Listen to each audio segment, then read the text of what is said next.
does not have $10 billion in their pocket to just pull out and spend and build this world-class stadium and pay for the taxes that are attached to it. They are going to take out a $2 billion loan.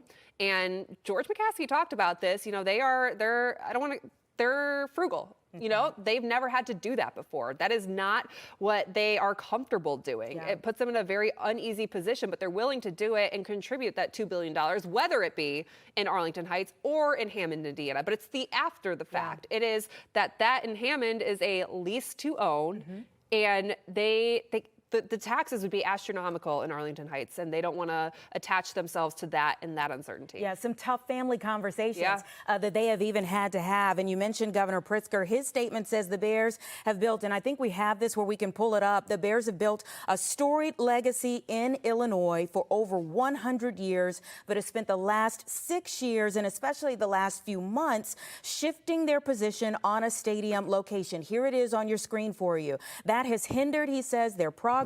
Today appears to be another instance of that after Illinois leaders have been working with the Bears in good faith.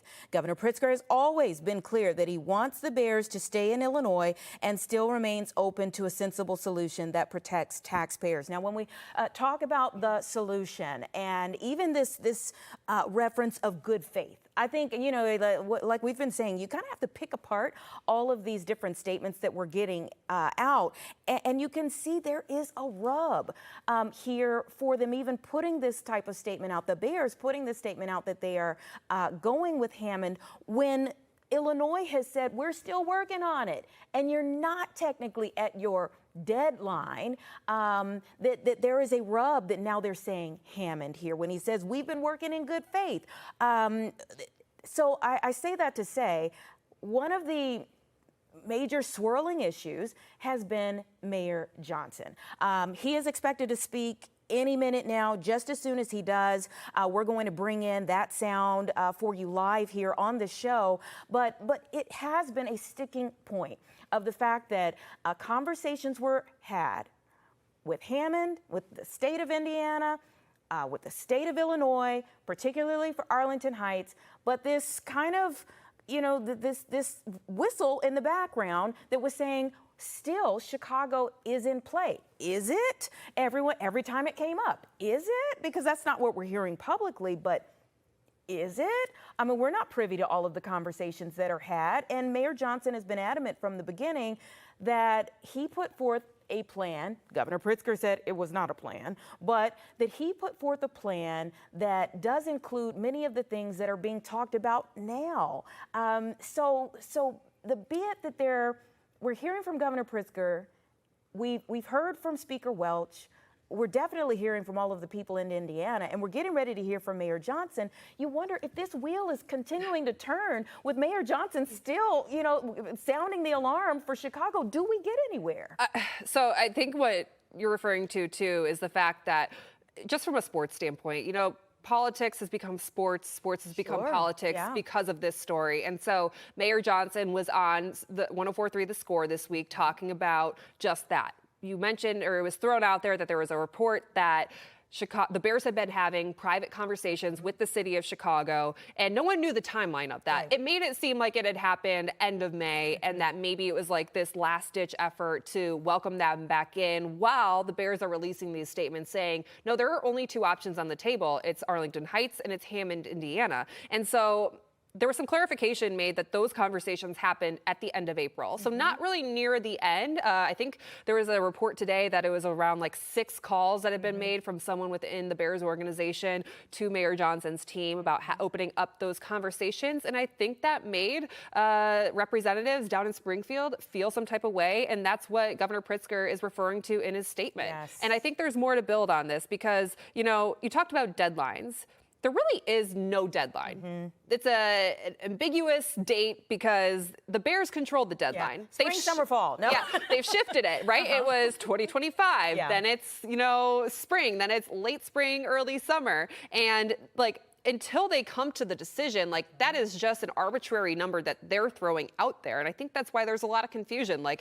The Bears control where they want to go. Yeah. They can make the decision. If it truly is Hammond, Indiana, then go. Yeah. You feel like you have the best business decision to make, and that is the plot of land, that is the site you want to build on. You can see that being the home where you hopefully win a Super Bowl, then go.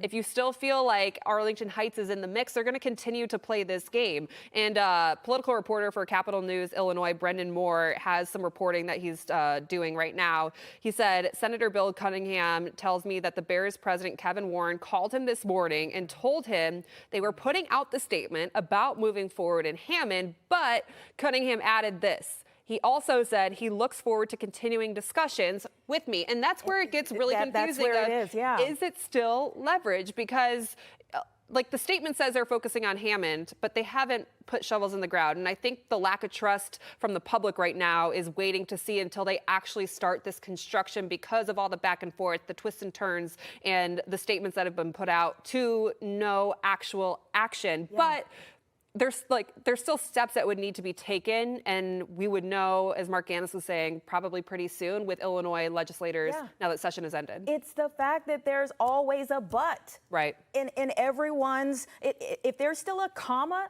there's still a chance. Right. That sounds like a sermon at church, but if there's still a comma, there is still a chance. So the fact that they have not put a period, not a period, but it's a comma, and then but, you just wonder, is there actually still a chance that there could be some type of maneuvering that happens at the very last minute that allows them to stay in the state of Illinois? And again, is this just tightening the screws here, or is this actually saying, this is what we're doing?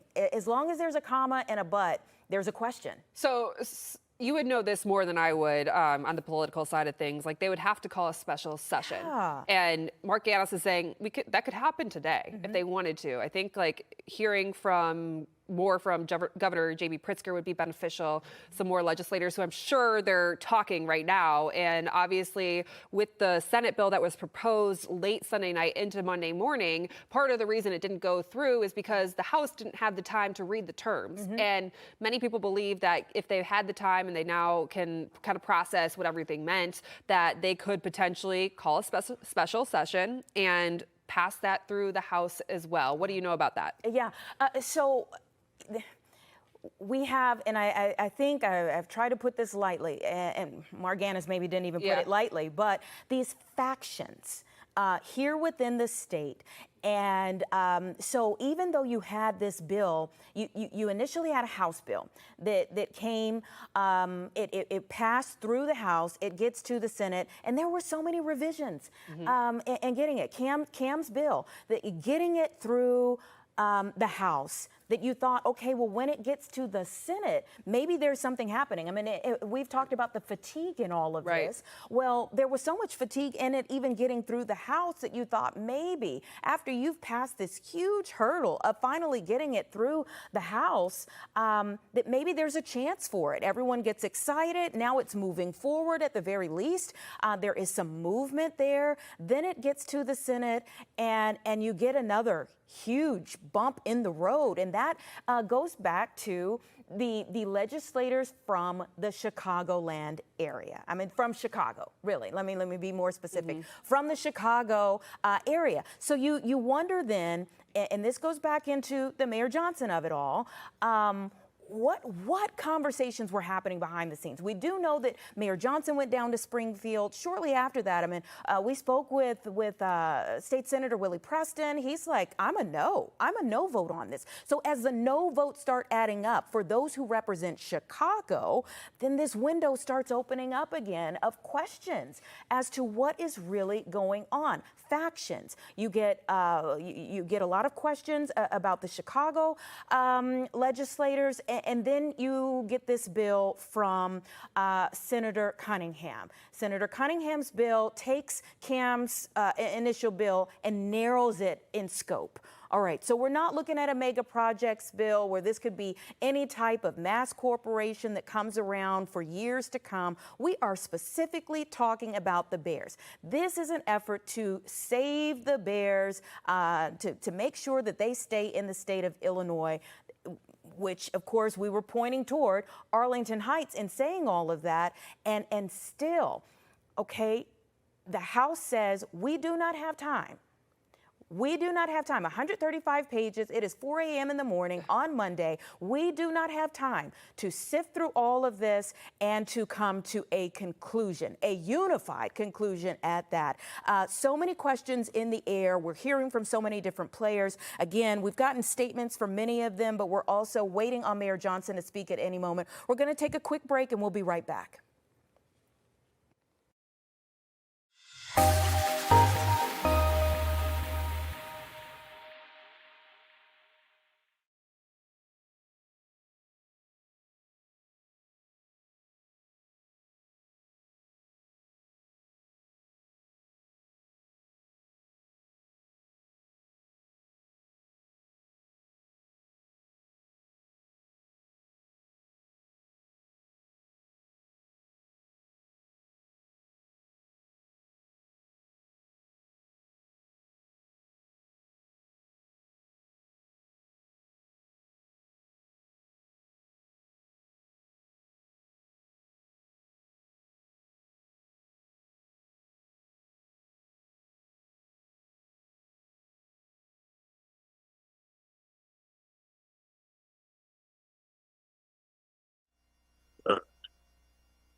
Hello. Can you hear me? Yes, I can hear you now. Wonderful. Thank you so much. Which city are you or town are you sitting in right now? I'm at the ranch in Stephenville. Oh, okay. All right. My family's there in Waco. Oh, good. Just 90 miles, not far. Okay. All right. So we're going to bring you in just a moment, but just know that we are following breaking news today. I know you all, don't have these types of issues with the Dallas Cowboys, but the Bears may be leaving the state of Illinois. So, oh, my goodness. We may have to break in at any moment. That's fine. Just be patient with us. I understand. Okay.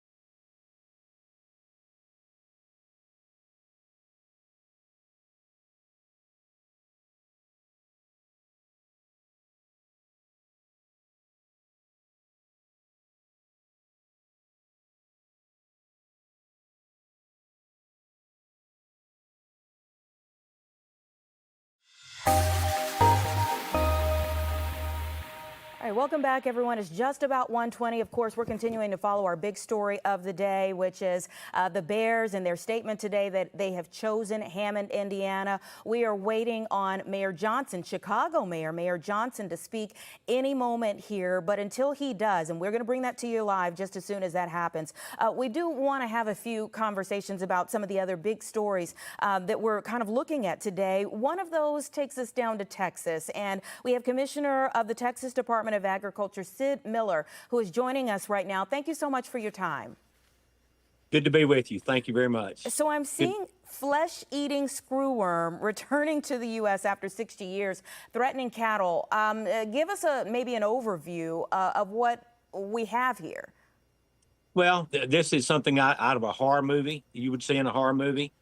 These flies lay their eggs in wounds or cuts or abrasions. They hatch out and start eating live flesh. They call them screwworms because they just burrow deeper and deeper and deeper in the flesh. It's a horrible sight. And I mean, how pervasive does this get? Is this like when we say cattle herd? I mean, are we talking about 1, 2, 3, 4? You know, cattle that could be affected by this, or is this something that we should worry about in terms of like our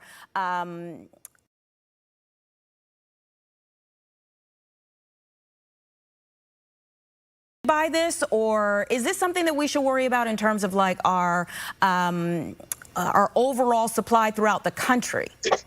Well, it doesn't affect the food supply directly, but it does affect any mammal. So it's not just cattle; it's all livestock. That's a $32 billion industry in Texas alone. It affects a lot of the cases that are being reported are in dogs, pets, cats. You know, dogs are getting the screwworm from a tick bite. Something as small as a tick bite will attract a screwworm fly. So it's not just farmers and ranchers. Everybody's, even humans, 275 cases of human infections in Mexico, 2 deaths. So it touches everybody. So, you know, everybody needs to be on high alert. So what does it look like for an animal that gets infected by this versus a human? It looks exactly the same. It just eats live flesh. It's a very putrid smell. It smells of rotting flesh, kind of smells like, you know, roadkill. I don't know if that's a good description, but it's a nasty, oozing, pussy wound. I don't know how to make it sound nice. It's because it's not. Do we have deaths that have been reported? 2 deaths so far in Mexico. Wow. From the screwworm. Yes, they on humans. At night, if your eyes are watering or you have a little nasal discharge, they'll lay their eggs there. They've been known to lay eggs in the ear canal. And of course, that gets, you know, goes right to your brain real quick. So how did we get here 60 years later? Like, how did we get rid of them years ago, and how did we get them back? Well, we used 2 techniques. One is sterile fly technique. You drop sterile male flies. These flies mate one time. Hopefully, they'll mate with a female fertile, and then that's the end of that generation. But it's never worked 100%. We've been doing that since 1930, and we've never eradicated them. We finally eradicated them in the 70s by using a fly bait in conjunction with a sterile fly. You put out the fly bait kills 95% of the screwworm flies, and then the sterile flies come in and mop up the rest. It's a 1-2 punch. It's called SWAS, Screwworm Adult Suppression System, SWASS. We're working, you know, in my department, we're going to launch that ourselves. USDA has been reluctant to do that, even though it's their research. They proved it up. They've used it in the past, but for some reason they're not considering it. So Texas Department of Agriculture, we're moving forward on our own. Texas will whip this. Give me a little bit more details about this issue with the USDA. What is their hesitancy to get involved in this? They don't have a good answer. I've placed it in the Secretary's hands three different times, and with her staff, and with Admiral Swarmer, who heads up the Screwworm Task Force. They first said that it was environmentally insensitive, that it would kill too many good flies. Well, I don't know what a good fly is, but we got fly factories. We can make more flies, but actually that's not the case. On these 6 or 8 times it's been deployed before, the environmental impact was 0, none. No other insects harmed. no mammals, no livestock, no wildlife, no humans. So that the environmental aspect of it is not a problem. And when we say the environmental aspect of it, not a problem, what are the problems that you can foresee with this moving forward, especially the longer it goes on? Well, we could get our whole state infected if we're. So here's what we did. We've only used the sterile fly technique. We started that about 20 months ago in southern Mexico. We've released over 7 billion sterile flies, and it's marched 1,100 miles up through Mexico into Texas. That's the definition of insanity, is doing the same thing over and over again, expecting different results. We need to do something different because what we're doing is not working. And I mean, you mentioned putting this before the USDA multiple times. Has anyone tried to reach out directly to President Trump? I mean, he's been weighing into politics there in the state of Texas very openly over the last several weeks here. So has anyone said, hey, we need your help in this specific area? Actually, I'm in correspondence today with Susie Wiles, his chief of staff, and Stephen Miller, his national advisor. So they're getting this information. I'm putting it in their hands. I just wasn't getting anywhere with folks over at USD. However, the chief of staff did reach out to me this morning and wanted to start a conversation. I met with her over the phone with Dr. Hutchins, who's Undersecretary for Research and Development. He hadn't even read his own research. He didn't know about this. I mean, it was his USDA that deployed it successfully many times, and he was very reluctant to use it. Why? I don't know. It makes no sense. And then time frame wise, how quickly does something like this spread? And how long do you think it will be before what's Mexico's issue, what's Texas's issue, could even become Illinois' issue? Well, it moved 1,100 miles in a little over a year. So the way it moves, transporting animals that are infected, wildlife are going to spread deer, feral pigs will spread it. People will spread it. You know, a fly gets in your car and you drive up to San Antonio or Austin, open the door and the fly gets out. I call those hitchhikers. That's why I have fly traps for surveillance around the cruise ship terminals in Corpus and Galveston, because they go down in the Caribbean where this fly is prevalent. Tropical depression, storms, they can be carried with high winds. That's how the one that ended up in La Pryor, Texas, it jumped a full county. It's not right on the Rio Grande. It's one county in. It skipped the whole county, and we think it come in with a little storm that blew in. So have you been putting out the word to other ag departments throughout the country? We have, or we stay on top of it. We're probably the leading agency on this for his knowledge and activity. Hopefully we'll get this fly bait out, this SWAT system, and that's what we used to eradicate it before. I think we can win this battle, but we've got to get started. We waited way too long. And you mentioned having the traps out. I mean, for everyday citizens who are hearing this and maybe kind of getting very concerned, what should they do differently? Well, we put the traps out for surveillance. It's not necessarily to trap and kill flies, but we need to know where they are so we can put out our sterile flies and our fly bait. Homeowners, check your pets, check your children. This is not something to be messing around. We do have some preventative measures. We have some anti-parasitic drugs like ivermectin, Dectomax. Check with your local veterinarian. There are, you can get that, and it's a preventative measure. It will keep them from getting it.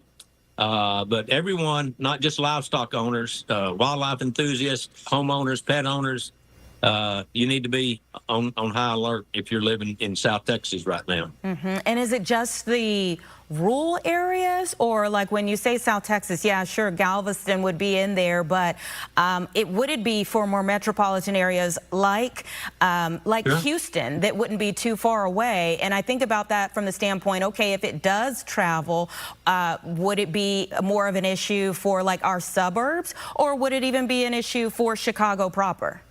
The fly is indiscriminate about population and human interaction. It likes hot, humid climates, and we just described Houston. So yes, Houston would be susceptible.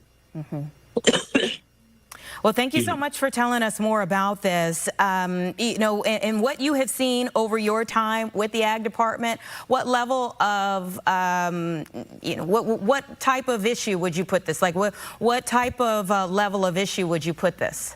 Well, this is high alert. There's several counties in South Texas that have already declared it a disaster area, putting the governor on notice that, you know, that the state needs to intervene. We're working on that. We're going to develop our own bait. We'll deploy it ourselves. We're, you know, not going to be able to wait on the USDA. It's here now, and we can't let it get away from us and infect the rest of the state. It's too important not to react properly. All right. Thank you so much for your time. We really appreciate it. My best to you all, and thank you, I guess, because if you all eradicate it down there, we won't have to worry as much up here. We're going to get on it, suppress it as soon as possible. Okay. Thank you. Take care. Thank you. As we were speaking to Commissioner Sid Miller from Texas, I believe that Mayor Johnson started speaking. Let's listen in for sure here. Okay, looks like they're getting ready for him. Usually when you see that white paper come up, they're doing a test for the cameras to make sure that the lighting is right whenever the person that you're going to be talking to approaches the cameras. So you can see this is kind of a fluid area where they're getting ready for him to come out and speak, and it looks like there are a lot of people there waiting for him. Obviously, today is a huge day when we want to hear from all of the leaders in our state. We have heard from Governor Pritzker, at least through a statement, and you would be wondering how many of them will be finding their ways to cameras throughout the day. We heard from Governor Pritzker via statement. We've also even had a statement that came out from Hammond Mayor Tom McDermott. In his statement, it says the Chicago Bears chose Hammond, Indiana, because they see what I have said for years. Hammond is a successful city of opportunity and possibility, an excellent choice for such a significant investment. The city of Hammond and the entirety of Northwest Indiana will benefit from this transformative investment. And he goes on to say, I am proud to have partnered with our state leaders to secure this win. I'm grateful to Governor Mike Braun, Speaker Todd Houston, Senator Ryan Mishler, and our local legislators who pushed this deal over the goal. Hashtag bear down Northwest Indiana. And for sure, all of those in Northwest Indiana, you know, it is Chicago land. But there is still this push from Mayor Johnson that the Bears would be in Chicago proper. We'll hear from him momentarily. We're going to take a quick break until then.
Okay, welcome back, everyone. It's just about 1:35. It's a busy day here in the city of Chicago and throughout Chicagoland, okay? Because it's not just Chicago that's talking right now. It's the state of Indiana. It's the state of Illinois, with the Bears kind of saying now Indiana is their choice, and more specifically that Hammond, Indiana will be their choice. So we are waiting still for Mayor Brandon Johnson to speak on this. You would expect that every single legislator who has had any part in this deal, whether it is those who allowed it to slip through their hands or those who are receiving it, would speak out today. And as soon as we get those statements or we get people in front of the mics, we're going to try to bring those to you just as they are happening. But we do have some other conversations here on the show we want to get to. In fact, you know, while the temperature is changing outside and we're seeing more and more people get out, we're talking about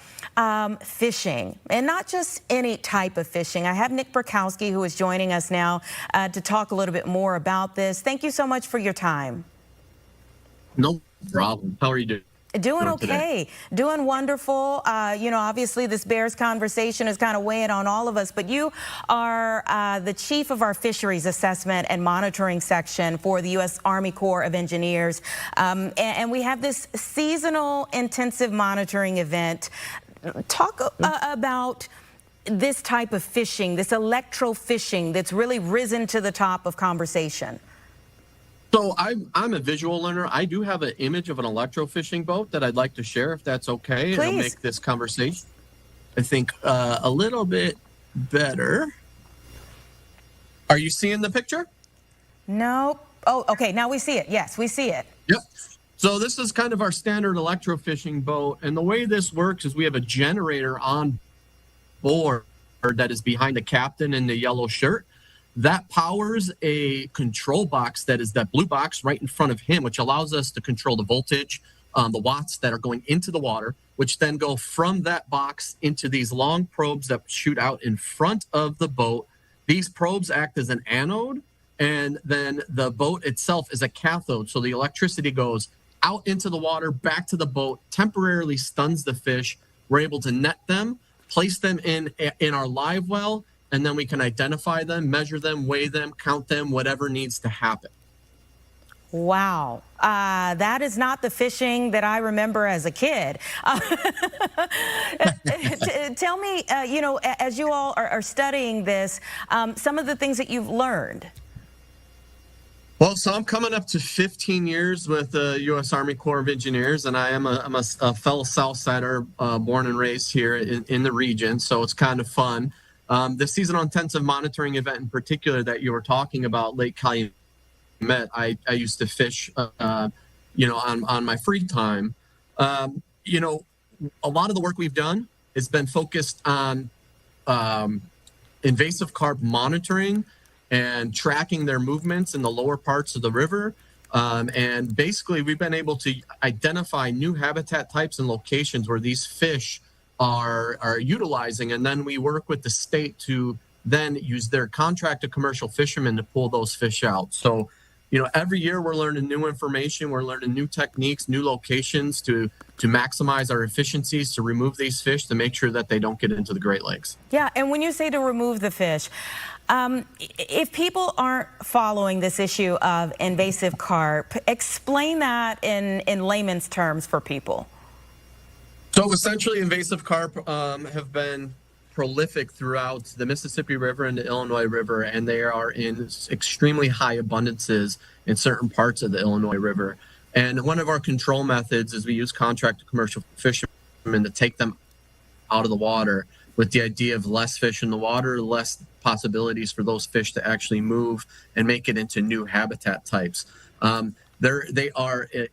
It's important that we control them and remove them to make sure that our native fish species, which they can outcompete, continue to thrive within the ecosystem.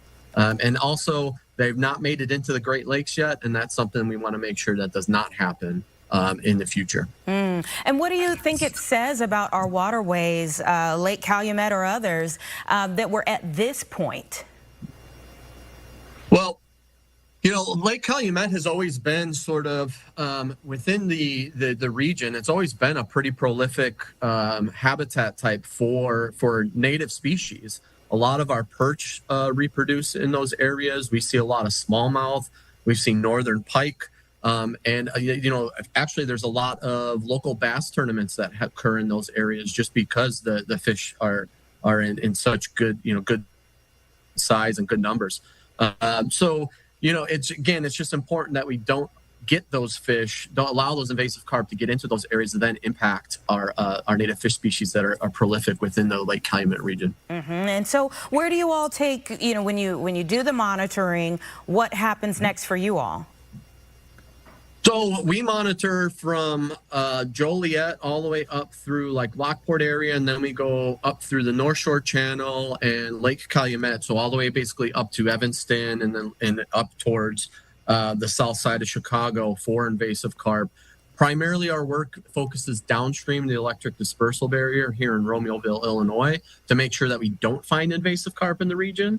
And then we utilize that data as part of this larger monitoring response work group that is multiple agencies, including ourselves, U.S. Fish and Wildlife, Illinois DNR, and several universities within the region as well, to kind of make the best decisions on how we control and what we need to do to the best protect the Great Lakes and control the invasive carp population. And what are some of the conversations surrounding that right now?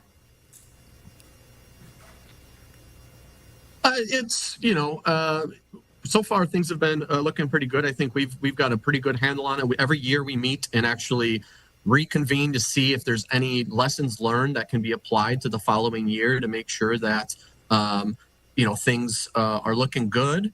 And as of right now, we've been doing a lot of removal work has occurred from Illinois DNR over the last couple months.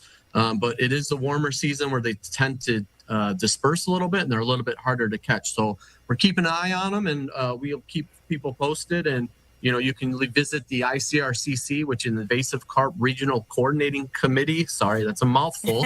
Website where they release information and provide data on what's happening out on the water. Sounds very interesting. Thank you so much for what you all do and for taking the time out to talk to us about it. Those of us who are a little less experienced and a little less knowledgeable to clue us in. Thank you. No problem. Thank you so much. Take care. While we were, and let me say maybe even before we spoke with Nick, I told him in the break, we may have to cut into you. I may have to let you go because we were expecting Mayor Johnson to speak, and we wanted to make sure that the moment Mayor Johnson came before any cameras, that we were able to hear what he had to say on this huge, really monumental day in the conversation around where the future home of the Bears will be. You saw from our cameras there when everyone was set up and ready for Mayor Johnson to come out and speak.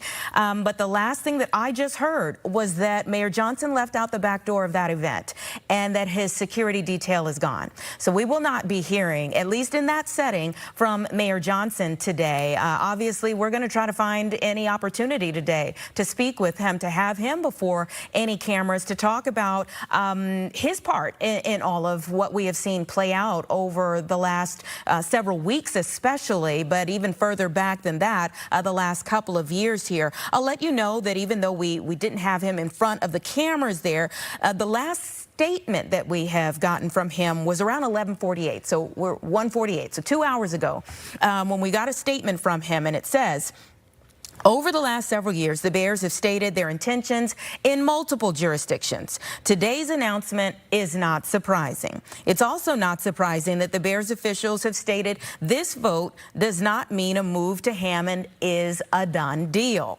Without a final site selection, until we see shovels in the ground in Hammond, the city will continue to engage in discussions grounded in the interest of our residents. Again, that was the latest, and we popped it up here on the screen for you. That was the latest statement from Chicago Mayor Brandon Johnson in the midst of this huge moment where we have a statement from the Bears saying Hammond is the site. He is saying until shovels are in the ground, he is going to keep fighting fighting for the city of Chicago. We thought we would have maybe an opportunity to ask him some questions on camera, but at the very least, we have the statement there for you that he sent out 2 hours ago. And we're going to continue to make the phone calls to any of the legislators, be it local people who are in government or state government, both here in the state of Illinois and also in the state of Indiana, over the next several hours here, as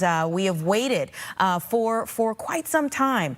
You know, we waited throughout the entire legislative session thinking that something would be done by Monday even. We saw a bill go through the House, thought, okay, it's advanced through the House. Maybe this is a real chance for this to get done. Surely the state of Illinois, the legislators in our state would come together the way we all watched. I mean, we blew out our programming that day, that we could see the state of Indiana coming together, the legislators on the left and the right, and any type of, you know, issue that they probably have on a multitude of other bills.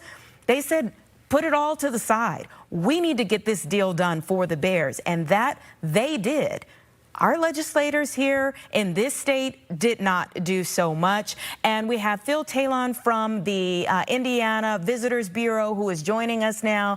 You all have to be beaming today, although I'm sure you're going to be tired of talking by the end of it, because we're all, you know, asking you all questions about how you're feeling today. But reiterate, you know, what is going on, the conversations that you all are having down there. Well, obviously, it's a lot of excitement right now. You know, this has been a long process. I think, you know, people that have just been paying attention to newspaper articles we're keeping up with certain aspects of the deal, but there's been a lot of heavy lifting that's been going on, a lot of hard work behind the scenes. So we're very proud of what we've accomplished to get to this point where the Bears made this announcement of choosing Hammond as the preferred site to move forward with. So it's, you know, we're all still a little bit stunned as well, because as much as we believed we could make this happen, you know, until you get to the point where this announcement is made, I think that, you know, it's really hard to 100% believe it's going to be determined that Indiana would be chosen. So right now we're just all very excited. Phil, we have spoken ad nauseum about the feeling of exhaustion a lot of people are experiencing and have been over the last several months around this conversation. Like, sure, it's huge, but at the same time, everything feels like there's a comma and not a period. Are you frustrated with that? No, I think, you know, throughout this process, I think there's been a lot of ways of reading into different announcements that were made with the Bears coming forward with certain messaging at certain times. But honestly, I think from an Indiana standpoint, we literally just kind of kept our head down and kept working towards the finish line. And even today, I think we look at it the same way. I don't think anybody's going to say, hey, we did it. Let's just all start, you know, high-fiving and moving on. I think there's still work to be done. I think based on how the Bears announced this, you know, I think it's a huge sign that Hammond now being the preferred site really is the, you know, best opportunity for the Bears Stadium to move forward in this area. And so, no, there's no frustration on our part. I would say that we're just, you know, going to keep moving forward with the steps that we need to take to get it done. When you say steps and work to do, what does that look like now that we're hearing Hammond is the preferred choice? Well, you know, we passed the Stadium Authority Bill, which is the way we're going to finance and construct the stadium, working together with the Chicago Bears. But a few of those mechanisms that we put into that legislation, now that the Bears have made this official statement that we are the preferred site, we have to continue to follow through on. The food and beverage tax, for example, is one of those items that it's in the legislation. It was approved. We know there's going to be a 1% tax in Lake County and potentially in Porter County, which is the county just to the east of us. So now there's steps that need to be taken with that. I would imagine, although I have not seen any specific renderings of the Bears site at the Hammond location, that there's probably still a little bit of work that needs to be completed when it comes to that aspect of the deal as well. So there are steps that still need to be taken, and I think as you've seen throughout this process, Governor Braun and Speaker Houston and all the legislators in Indiana, Mayor McDermott and his team in Hammond are going to keep checking the boxes and keep moving it forward. And what kind of point of pride is that for you to see the legislature in your state come together like this right now? Yeah, it's something that in the years I've been involved with, not just the South Shore tourism, and I did work for the city of Hammond. I was actually Mayor McDermott's chief of staff. I was with the city of Hammond for 16 years. I've never seen the state and Lake County work together as efficiently and as effectively as we have. The day we testified on the stadium bill in Indianapolis, I mean, looking around the room and seeing Republicans and Democrats and different people from regional organizations that have been involved with pushing this forward. It's a sense I can't even really put into words other than to tell you that, in my opinion, it's never been done before as effectively as it was this time around. And I think it shows all of us that, hey, this is just the first domino of other opportunities that are also going to come forward. I could tell you we've had informal conversations with other professional sports teams that have watched throughout this process. And, I don't think it's going to stop with potentially just the Chicago Bears coming. I think we have other opportunities that, because of the way we handled ourselves through this process, that we've now got the national spotlight, and there's going to be other economic development projects that we're going to be looking forward going forward. How do you make room for all of it? Hey, we're a big county. I think people don't know that. We're the 131st largest county in the country. Obviously being next to Chicago, it certainly, we look a little different compared to obviously the population and what you have going on over there. But we're a large county, and so we've got a lot more opportunities throughout Lake County and all of Northwest Indiana. I remember at the start of this, Governor Braun saying we are open for business, and just maybe in the last few days, I spoke with Mayor McDermott, and he talked, I think he's been mayor for 23, you can correct me if I'm wrong, 23 years, is that right? I believe so. He's the longest serving mayor in Indiana right now, I believe. Yeah, so in talking to him, I was asking him about the fact that, we watched that beautiful moment, yes, of the legislators coming together, everyone was cheering at the end of the day, but then there were reports after that with everyday citizens, taxpayers, raising red flags,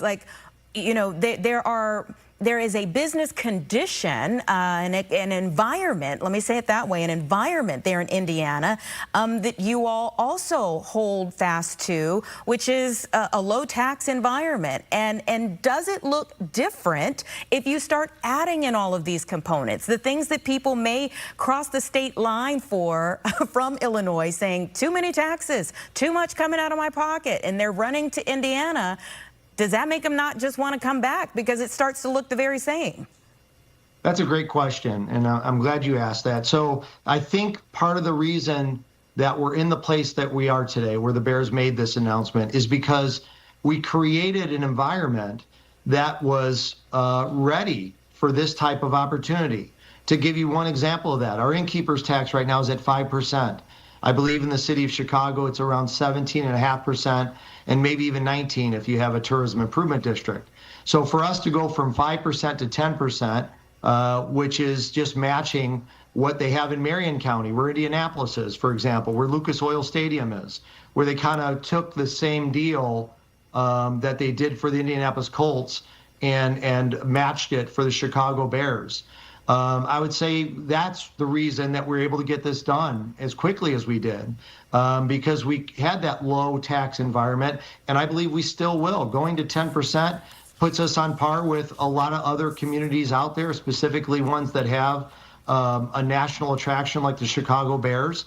We don't have a food and beverage tax in Lake County right now. So to add a 1% tax, I think is certainly bearable for Northwest Indiana, specifically with the impact that we're going to receive from a project of this magnitude? So it's a great question. I think that, you know, in the end, if people really focus on the amount of impact we're going to get based on the amount of dollars that we're contributing to get it done, I think it's a very fair deal for the Bears. It's very fair for Northwest Indiana, and that's why I think there could be other opportunities coming up in the future. Are the Colts looking at you all, you know, maybe seeing your interviews today with the Chicago Bears shirt on and thinking, are we the stepsister? Are we becoming the stepsister? What's going on here? I mean, have you heard anything from that side of things where they're watching what you all are doing, remembering how you courted them and thinking, what is going on here? Actually, it's been the opposite. It's been support. I've received a lot of messages today from folks in Indianapolis that are congratulating us to get to this point. I think it could be cool. It could be a great rivalry, you know, just like the Bears-Packers have. Maybe the Colts, they'll never be the rivalry of the Bears-Packers, I don't believe, but maybe there will be a Colts-Bears rivalry as well, and that's going to be something fun that we, you know, kind of highlight and have some fun with going forward. So, no, it's been a lot of support from our friends in Indianapolis. But if the Bears are there and, you know, with the conversation that we've had surrounding them wanting this dome stadium, which means that they would be able to have Super Bowl opportunities and, you know, Final Four opportunities, things that Indianapolis already gets, does that not take away from some of the things the opportunities that they had? Well, in Indiana, you know, we're one state, right? So I hear what you're saying, but I believe that they're very proud of the announcement that came today. I think they're very happy for us in Northwest Indiana. You know, in the end, the state, we're all putting money into the same bucket, right? So if one part of the state's doing better, it's going to help the other parts of the state as well. So I think that's why everybody's kind of focusing on it right now. I also believe that from a state per state perspective. I think in Northwest Indiana, we want Chicago to be successful because we know that will have a positive impact on us in Northwest Indiana. And I would hope that the folks in Illinois and Chicago would feel the same way, that if Northwest Indiana gets stronger, and by keeping the Bears a little over 20 minutes from where the Soldier Field currently is located, I think in the end, this is going to be, although it hurts, I understand the nostalgic perspective of it. I get the whole look. They've been in Illinois for a very long time. But I think in the end, we're all kind of working together, whether we know it or not. And so this is not a bad thing for Chicago. It's not a bad thing for Bears fans. I think once the stadium's built and a lot of Bears fans step foot into this brand new, modernized, state-of-the-art facility and all the development around it, and it's going to be easier to get into than what we had at Soldier Field. I think in the end, there's going to be a lot of people happier than they probably are right at this moment. All right, final question here for you. Would you feel the same way, understanding it hurts, wanting the best, if you got all the way down this road and the Bears made a last-minute call to stay in Illinois? That would hurt, right? It would be a shot to the psyche for sure because of all the work that we put into this. I would hope that won't happen. I think that from, you know, everything I've reviewed from both deals in Illinois and Indiana, I'm not sure Illinois could put forward a deal that's going to be similar to what we offered in Indiana. So would something like that hurt? Of course it would. But again, we're going to stay focused on getting this deal complete in Indiana. And, you know, all the messaging that I'm getting today and the folks that we've been working together with to get to this point, we're all just going to stay the course and keep focusing on potentially getting one of the biggest economic development deals in the history of Indiana completed. Thank you so much for joining us. We so appreciate your time today. Thank you. All right, everyone, we're going to take a quick break and we'll be right back.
Welcome back, everyone. We're now in our 2 o'clock hour here for Chicago Live today. And of course, our big story is the Bears saying that today their preferred choice, their preferred location for their future home will be Hammond, Indiana. It does seem like there's possibly still some wiggle room, but this is where we are as of today. And we're getting statements from many of our leaders here throughout the state of Illinois, and also many there in Indiana as well. You just heard us speaking with Phil Talon from the Visitors Bureau in Indiana. They're excited, super excited about this moment. We did just get a statement in from Toni Preckwinkle, the Cook County Board of President of the Cook County Board of Commissioners, and she says, while today's announcement that the Chicago Bears Board of Directors has voted to move forward with a relocation to Hammond, Indiana, conversations are ongoing.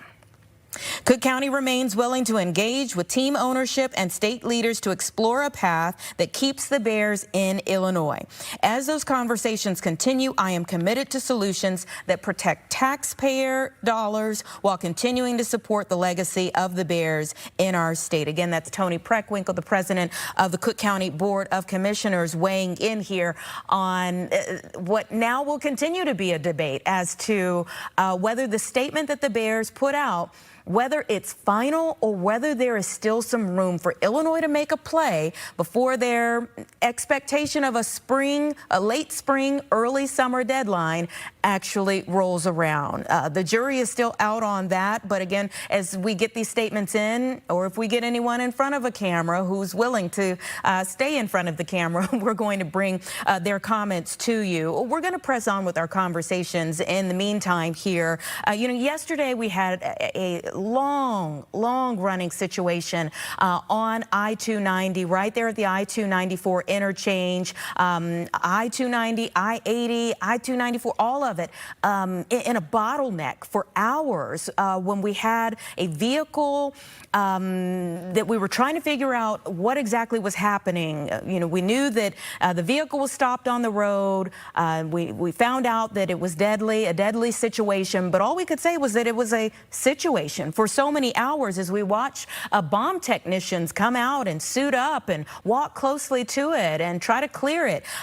We have Sean Dennis, who is the CEO of United States Bomb Technician Association, joining us so that we can ask him a few questions. Many of us watched that entire situation yesterday and just wondered, how bad of a situation is this? What typically prompts a response from the bomb squad for a vehicle on the highway? Well, for a response like this, and again, thanks for having me here. Glad to help. For having a response like that, obviously the bomb squad was called upon regarding information that was given to him by the first responders for whatever they may have seen or observed within the vehicle for what the incident was, and enough to warrant for that call for the bomb squad to respond. When you say what they could have seen or could have heard, does just any type of loud noise elicit that type of response? And what are the possible things that they could see in a vehicle that would make them think an explosive device was in there? Many of the first responders out there are trained in some facet of what to look for should you have a improvised explosive device or some kind of, they call it precursor to chemicals that may be used to make explosives. So not knowing being there, obviously, when you have that response from the first responders to see something when they approach a vehicle like that, and if they can see something anywhere, based upon what the damage inside the vehicle may have looked like to what other potential items in the car, components, chemicals, whatever it may have spotted to their attention or got their attention, realize that, hey, maybe we need to back away, call the bomb squad, because this is not making any sense to us under the normal circumstance. Yeah, and normal circumstances, I guess, is like a small statement, but a big statement. When we saw the bomb squad arrive and we kind of watched them start to put on gear, what is the process before you're going into that type of situation where you don't really know what's waiting for you? And again, for the bomb squad to respond, and obviously it got elevated to a point where They felt there was some kind of dangerous, hazardous devices inside the vehicle. So when the bomb squad responds, they respond in a very methodical. When I say methodical, they're responding to make sure that they're in a location when they position their vehicles, that they're a safe distance away. They gather what intelligence that they can be given to them from the first responders and any other witnesses that are there. And so they assess and gather the intelligence, gather the information, and then they make a determination, their approach. And in this case, it looked like from the video that I've seen that their approach was putting on the bomb suit, which is a very standard operating procedure for them to put the suit on, and we call going down range, going down to the location of the vehicle to start their evaluation and assessment of what actually took place. In 2026, is it still necessary for a human to do that? I mean, I think back to even 2020 and a breaking news situation that happened in Dallas, and there were, obviously protests that were taking place, and then all of a sudden there was a shooting, and I remember the bomb squad that responded there, but there were like robots that went to go do a part of the investigation. What is the difference between sending in a robot versus a human? Again, if for the bomb squads out there, we love to try to go remote as possible. When I say remote, that's actually using a robotic platform to go to the location, go down range to handle whatever they're dealing with. We try to use robotic platforms or remote capabilities every single time if we can.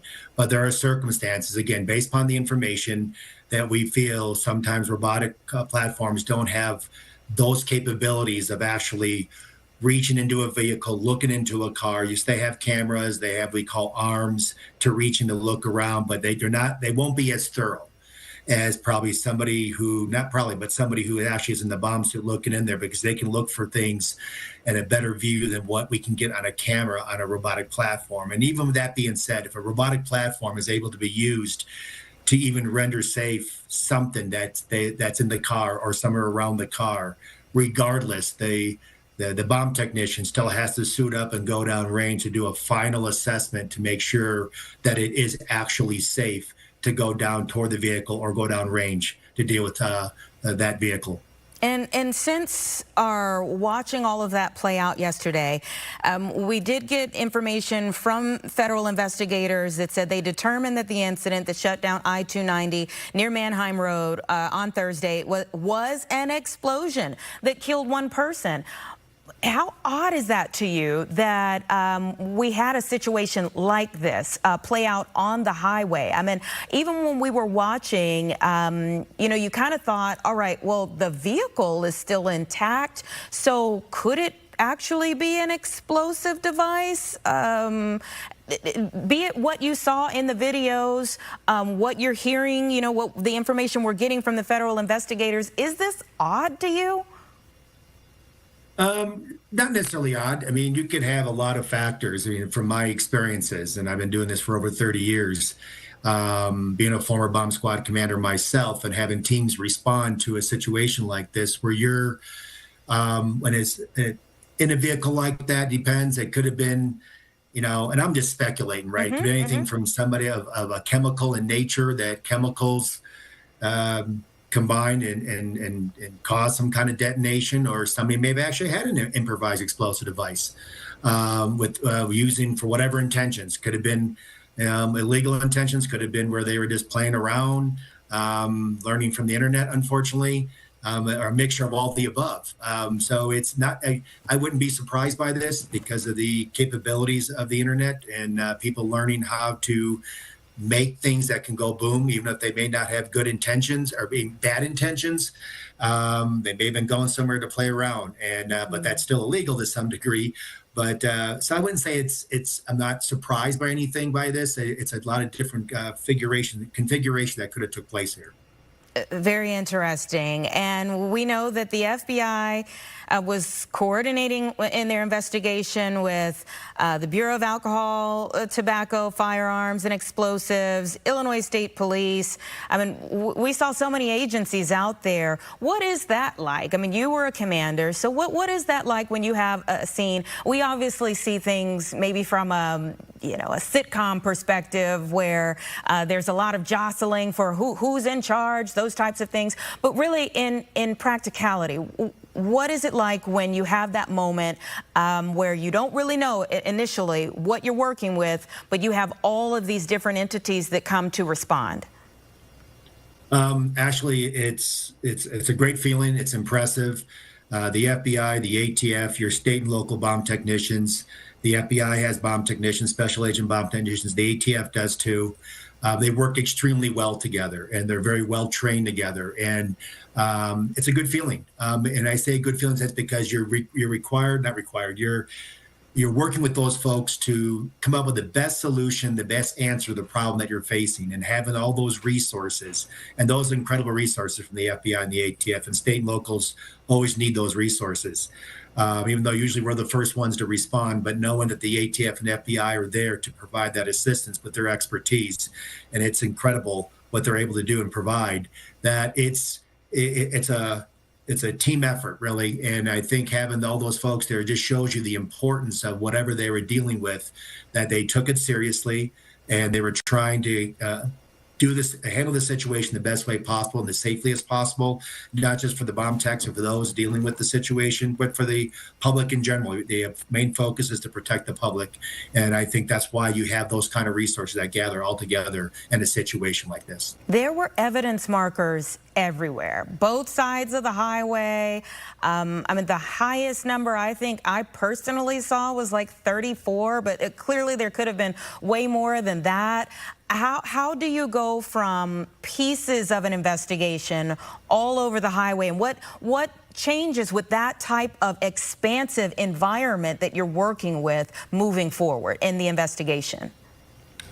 It can be difficult, knowing that I've been involved in some investigations on either improvised explosive devices detonating or not detonating, but there's a lot of evidence to gather. And if they have evidence inside the car and outside the car, they're just trying to piece together everything they can to figure out what happened, or why it happened and what happened. And I think that was the situation here, where there were probably elements from whatever the explosion was, that there was some parts or whatever, could have been, it's hard to tell. So you just gather as much information, even if it looks innocent, may not look that was maybe not even involved in the vehicle, but it may be connected. They don't want to miss anything. So they're gathering as much information they can to piecemeal what actually happened. How long do you think it will take for them to figure out what caused the explosion? That's hard. I mean, sometimes they're really good. They can gather all the information and have an answer within days, and sometimes it could take weeks and months on these kind of investigations. It just depends on what they have found and so forth. But the FBI, the ATF, and the Chicago PD, the bomb squad there, is some of the best in the country, and I believe that they'll probably be able to figure this out, hopefully sooner than later, for sure. Well, I'm sure everyone kind of wants to be have the blanks filled in very quickly, because it was just such an odd day watching that play out. But again, from our novice eyes, thank you so much for being an expertise, lending your expertise to us, and being an expert in this area that we could call on. We appreciate it. You're welcome. Thanks for having me. Take care. Have a good weekend, a safe weekend.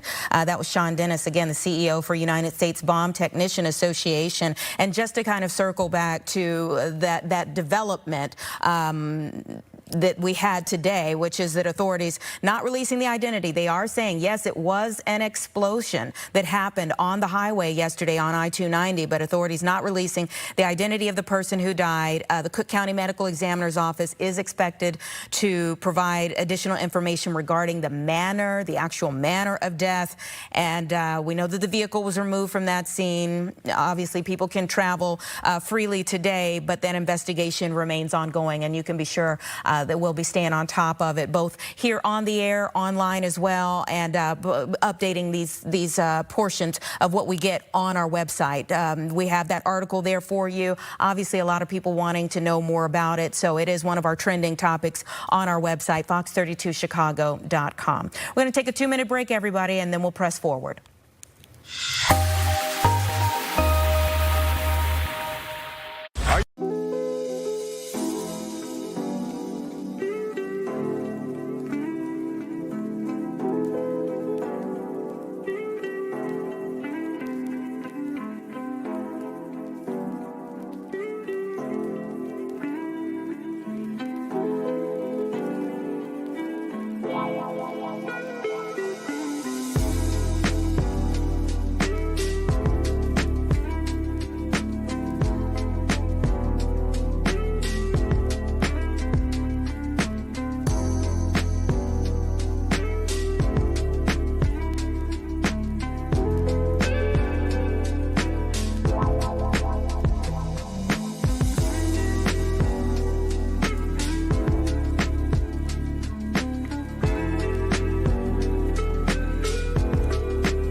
Coming up on 2:20, everyone. Thanks so much for staying here with us. It's been quite the day here in the city of Chicago. And really, I think for the state of Illinois and the state of Indiana, there are so many conversations about what's going on with the Bears. Announcing today that Hammond, Indiana is their preferred choice. And we're getting in statements left and right. We have a release that just came out from the South Shore line responding to the Bears announcement today.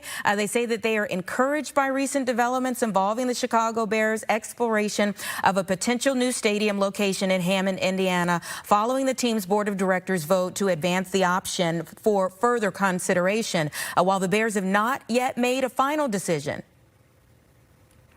This marks a meaningful step towards positioning Hammond as a potential future home for the franchise. The Northwest Indiana location presents a significant opportunity to enhance regional accessibility and expand public transportation options for large-scale events. This is exciting news for Northwest Indiana and the broader region. We look forward to evaluating service options to help fans conveniently travel to and from games if a final decision is made. Staying connected to major destinations and big moments remains at the heart of what we do. That's just the beginning portion of their statement. But since they're talking about, making sure fans can travel conveniently to and from games, if they're in Hammond, Indiana, we want to bring in a Bears super fan and see if that would be an option for him being a super fan. Dave Swirsky is here with me, looking more like Coach Ditka. But thank you so much for being here with us on this big day. Thank you so much for having me. I'm glad you're taking some fans' opinions. I mean, I don't know what much we can do about it, but I think a lot of us have a lot of opinions. So. Well, the opinions, are really important. And obviously, I mean, you might not be able to actually change what the legislators are doing, but maybe your voice will have a say in how they operate from here. So let me have it. I mean, if they're in Hammond, do you, as a super fan, make that easy trip? It's a loaded, obviously loaded question, loaded topic, but it's been going on for so long now that it feels like there is a sense of like, it's not relief. That is the wrong word for me anyway. I'll just talk about myself and my own super fandom. Like, it's not relief. The relief would have been getting a bill passed in Illinois and having the pride and joy of Illinois stay right where they are, or go to Arlington Heights, where they had such an amazing venue that was clearly on the McCaskies' radar since it burned down long, long ago when I was still into diapers. And they were trying to go to Arlington Heights for so long. I've been working on a story actually for my own work that I do as a super fan, kind of bringing this to my community that I've built here on my YouTube channel. And I've been kind of waiting to sort of see what that next piece was going to be once the legislature was done at the end of May. And I'm singing "Da Blues" today a little bit more than anything else, if I'm being real. There's something about, it's the Chicago Bears, and it's easy to say, like in their statement, they said, we're doing this to unite people, but you are alienating the people that have called this team theirs for a century. So, since 71, been in Soldier Field, and before that, Wrigley, another historic location. And then you've had so many options to try to get something done. And it's easy to put it on one side or the other, but it just feels like an overall failure to actually hear how much there was an outpouring of fans, desire for it to be. There were still things that needed solutions, like you need better parking, like getting an upgraded stadium. All of those things are wonderful. But I'm pretty sure that if you took a poll, I think the last thing I saw was that like 10% of people wanted them to go to Indiana and 20 or so were undecided. And, like 30 some odd percent were wanting them to stay in Chicago. The rest was Arlington Heights. But I think the overall sense is like, what do you lose when the Chicago Bears are still supposed to be the Chicago Bears, but we're now the Chicagoland Bears, or we're kind of, the Indiana Bears. And this whole thing that I do within this character, there is a lore and a history with the Chicago Bears franchise, with the Chicago Bears fandom. My uncle started it with the Super Fandom on Saturday Night Live. I have tried to keep that going. I've built an incredibly positive group of supporters that follow my work and what I do, and that will not change. My fandom for this team will not change. I will go to whatever the new stadium is when they build it, I suppose, maybe begrudgingly, but it will still be my Bears playing on Sundays. It's still going to be Ben Johnson coaching Caleb Williams, and this newfound sense of hope we all have from how they've built something football wise.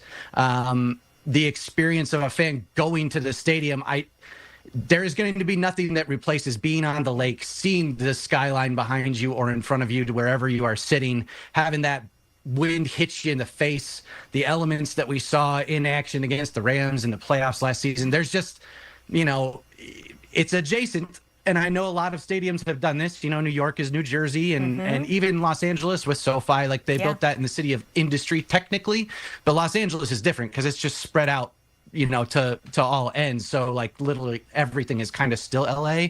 Chicago, it'd be different if you were just moving to Arlington Heights and to the north, but you're moving to a whole new state. So I don't know.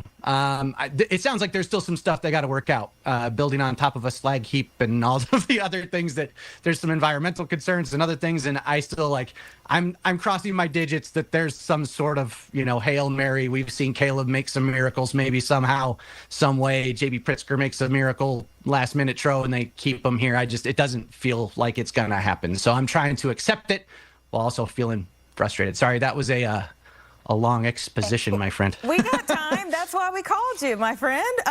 Yeah. And this kind of fits into the repertoire of being the Cardiac Bears. We are all kind of, having heart palpitations today. I want you to listen to a bit of your brethren and sisterin, what other fans are saying today. And let's talk about it on the opposite side of this. All right. From Indiana, I think it's a good move. You like it? I like it. What do you have to say? Come on into Indiana and go Bears. The Bears have been a staple hole. We have them for Soldier Field. We have them for all of the landmarks. They're the monster of the Midway. We're moving the Midway outside of the city. That hurts my soul. They're downbred to Chicago. They're downbred to the life and to the humanity of the city. To move them out of this way, so we're taking the heart out of the city.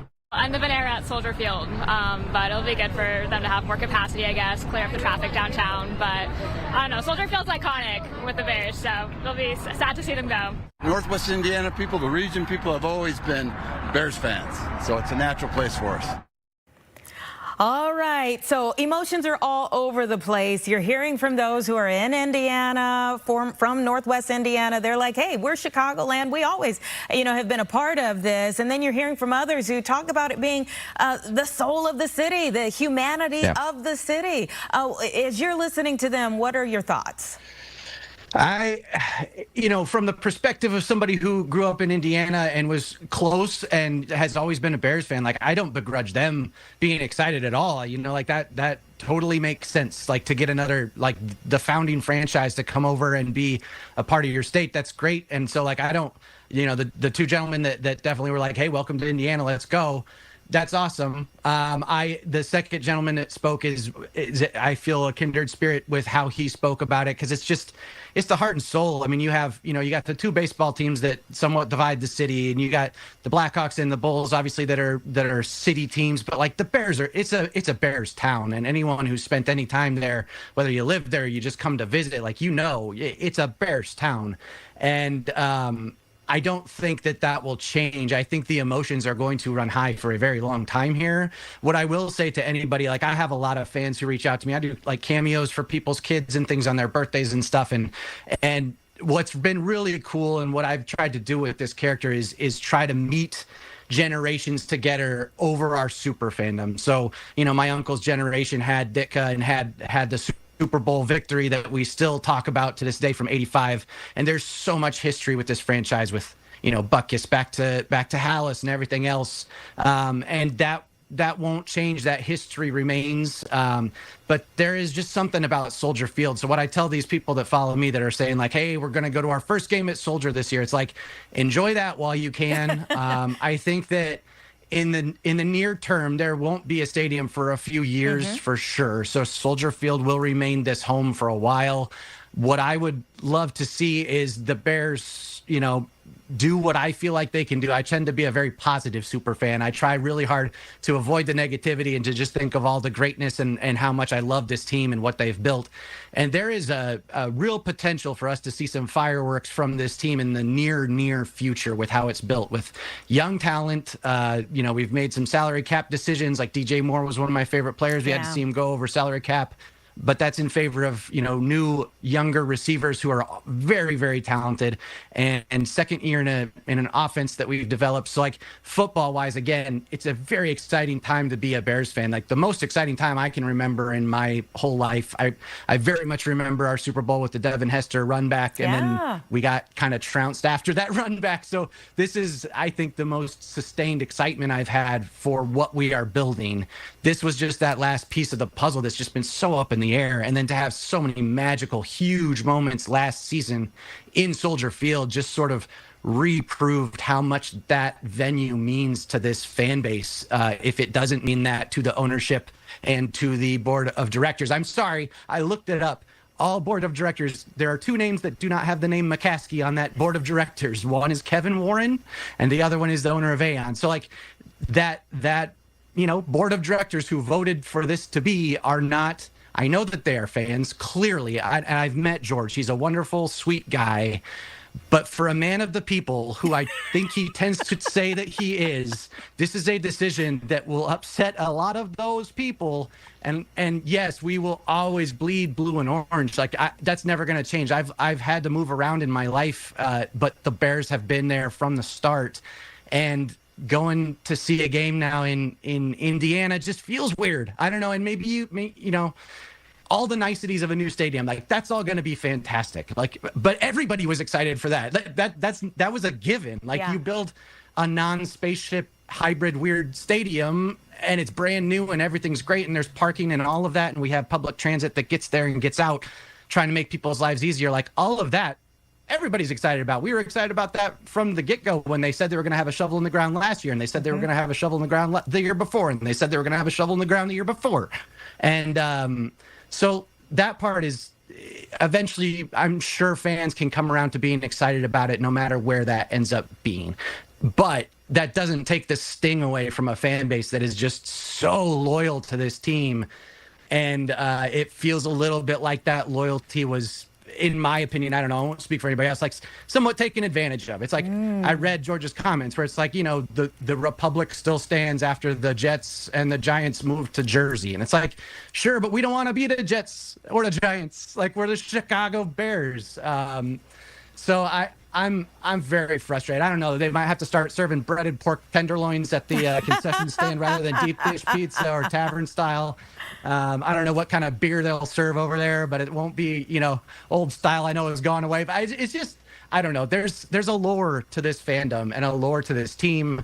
And again, that won't go away, but it feels a little cheapened today or frustrating. And I will say, for all those Indiana folks who are excited for them to come, the reason this was easy for them is because the taxpayers there are going to front $1 billion of it, plus tax hikes on other things as well. So those were the things that Illinois was trying to fight against. You know, there's a lot of opinion back and forth on what's the right way to go about it. The Bears obviously thought the right way was to have the red carpet rolled out for them and for them to be able to build the thing they've wanted to and to own it and have $1 billion of taxpayer money to get it going. It's sad. That's just the nature of it. And I don't know. I'm going to take the weekend and be frustrated, and then I am going to try to figure out a way to tell this story from the beginning. And then I'm also going to find a way to just cheer on our boys for this season, because that's really what it's all about, is how this game brings people together. That's true. It still will. It's just it's kind of a dark day, even if you get a brand new shiny stadium out of it. Well, thank you so much for your time in the midst of tears. Yeah, the tears. The tears, yeah. We'll see where things go from here, and I'm sure we'll be calling on you again once we get some things more finalized down the road. Thank you. Sounds great. As always, go Bears. Go Bears, yeah. Regardless of where they're going to be, we're still cheering on our team. All right, 2:33. Let's take a quick break, everyone, and we'll see where we're going from here.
Okay, welcome back, everyone. 2:36 right now, and we're rocking and rolling today as we get kind of the pulse of both the legislators and also the fans and even the Bears organization. Now that they have made this statement today that Hammond, Indiana, is their preferred site moving forward. What will be the future home of the Bears, the pride and joy of Illinois? I mean, this has really gotten people emotional today, really emotional today. We just got in even, or we saw on social media where former Illinois Governor Rod Blagojevich said that this never would have happened when he was governor. We've heard from Governor Pritzker as he talked about the fact that, you know, the state was operating in good faith, still trying to negotiate, but still kind of saying they're going to continue to fight for the Bears to stay in Illinois. And I'm joined now by Aaron Del Mar, who is currently running for Lieutenant Governor for the next cycle. And give me your expression when you woke up today and you get going and then boom, you see this statement from the Bears. What went through your mind? Well, first, of course, emotionally, it's heartbreak, right? I grew up in the city of Chicago, went to Chicago Public Schools, and was a huge fan of the '85 Bears, right? Our best team. But it wasn't surprising. It was disappointing, but not surprising, because I've been watching the legislation. I've been watching the governor and the mayor and their teams trying to put this package together, and it never really got any grit. It never had any traction on it. And so when you saw the Chicago Bears make this announcement to go to Hammond, you knew that was coming around the pipe after they canceled all the legislation down in Springfield. Do I think that there's hope that the Bears come back? I think there's about a 10% chance. I think people are scrambling right now. The optics are horrible. The deals have not been made. And I think this is a good opportunity for the Bears to create some leverage to try to get it. He stayed in Chicago or in Illinois. But a part of that is the fact that we've been saying we watched the legislature in Indiana come together to get something done, which was not possible here in and they did it in rapid time. In so quickly. And so what do you think it says about what is going on in our state government that they could not replicate that speed or unity? Well, you could see what they did in Indiana, how the governor, the mayor, and all the city councilmen and the legislature were all in alignment. That is something that we don't have here in Illinois. Our governor is on one page, our mayor is on another, our legislature, we don't even know where they're at. And you saw 40 state reps and senators in the city of Chicago hold the rest of the state hostage by not creating a deal that could have kept them in Illinois and in Arlington Heights at the behest of the mayor of Chicago. You saw the governor not use his political weight to be able to push the legislature and massage them where we needed to do it. And you saw a total breakdown and dysfunction of our governing process here from city of Chicago all the way to Springfield. The process. Let's talk a little bit more about that. You know, you were watching this. You saw the facts, the figures start to come out, and as you were watching it, did you think we would be here? Well, I was watching it both from a political standpoint, but also from a personal standpoint, because I live a mile away from the proposed site. And it falls right into my taxing district as the highway commissioner of Palatine Township. So a lot of the internal proposals we were seeing over the last couple of years and months. And I wanted to know how is it going to affect my property taxes, my neighbors, my community. And what I never saw was an infrastructure bill. I saw different ideas of how we're going to give them some tax breaks, how we're going to give them incentives, but I never saw how are you going to move the actual stadium there. When you're going to build a city within a city, which is exactly what the Bears are proposing, it's not just a stadium. It's a shopping mall. It's hotels. It's residential, right? You're on 327 acres of land. You have to get water there. You have to get power there. You have to get cars there. There has never even been a traffic study that has been done. That's one of the first steps in any major development is how are you getting people in and out of the area? On top of it, you need to have fire protection. You're going to have to build a fire station. You're going to have to bring more police into it. Who's paying for all of it? And that was our concern, that it had been left to the rest of us in the surrounding municipalities. And when you saw the proposal that was going to send 60% of that increased tax out of our community into other communities, we're like, well, who's going to be paying for all of it? It was going to be us. But then when you saw how they try to use the BEARS program for this project and try to make it statewide. Well, what's good in Chicago, what's good in Arlington Heights, what's good in Peoria, what's good in Springfield, what's good in Macomb are all different. And then at midnight, when they were trying to do this, they scrapped the whole legislation and they tried to create a program where each individual city would be able to zone their own area and could create that. But of course, they only made it for Arlington Heights and the city of Chicago and left the rest of the city and the state out of it. There has been no continuity. There has been no communication. There has not been true discussions by the legislature with the mayor. And this is exactly what happens. We lose businesses. And the Chicago Bears, over 100 years of being the iconic mark of Chicago, bringing joy and happiness to everybody, could now be the Hammond Bears. And it could have all been avoided. And I think that is what people feel most frustrated about, the fans, the legislatures, and everybody. We've been talking about this for 6 years. And now we wait till the 13th hour. That just shows you the lack of cooperation within the system. And that has to change if we're going to keep the Bears or if we're going to keep anybody else. We were speaking with Mark Gannis earlier from Sports Core, and he said really nobody looks good in this situation right now, whether it's the legislators here in our state, the Bears themselves. What are your thoughts on that? I mean, does the onus ultimately rest on the legislators who couldn't get the ball down the field, or is it the Bears for still having conversations in multiple places? You know, that's a great point, and I'd agree with him. I think everybody has a bit to share of the blame here, right? You can't just put it on one group. But when you look at what they did in Indiana and how quickly they were all on the same team, operating, right? It's like an I formation from Hammond and from Indiana, right? Our old Bears line. That shows you what good governance looks like. And they did it in, again, like we said, such a quick amount of time. The Bears, we're probably using them as leverage. There's some challenges with Hammond, right? That's why I say there's 10%, right? They haven't done their traffic studies. They haven't done any of their environmental studies on it. They don't know where their water retention is going to go on a project such as this. But what the one positive thing I think you can take out of this is that now more people are talking. I got a phone call from the mayor of McCook. He's got a wonderful site. It's not as large as the Arlington Heights program. It's only 150 acres, but it's already gone through a lot of the process that could be there. So I think you're going to have more discussions. But at the end of the day, but do we have time for that? I think that if the Chicago Bears want to put the brakes on this, they can. It's going to take 2 years to build any stadium anyway, from the first time they drop the shovel.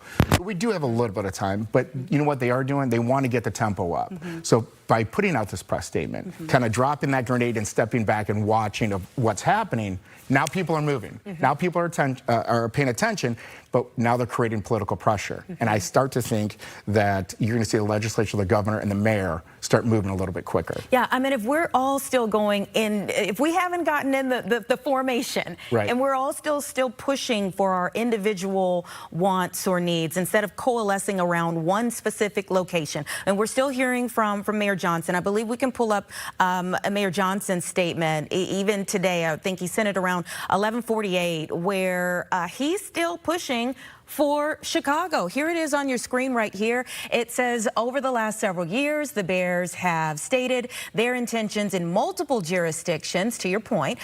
Today's announcement is not surprising. It's also not surprising that Bears officials have stated this vote does not mean a move to Hammond is a done deal. So the fact that we're still, you know, McCook comes up, or right, Mayor Johnson still pushing for Chicago. And I mean, you mentioned even having like a conversation between the governor and the mayor. Which mayor? Right. Well, here's the thing. You know, Chicago, I think, is going to be very hard pressed to keep the Chicago Bears within the city limits. If you saw the challenges that the Obama Library went through, right? That's something that I think most Chicagoans thought would be a great thing. It'd bring a lot of tourism. You're seeing it's the hottest ticket in town right now to be able to get to the launch. That took years of process. They got big fights with Friends of the Park. They had lakefront area that were in litigation for years. And I think when the Chicago Bears look at, hey, we'll keep this stadium open as we build the other one on the south parking lot, as Mayor Johnson proposed.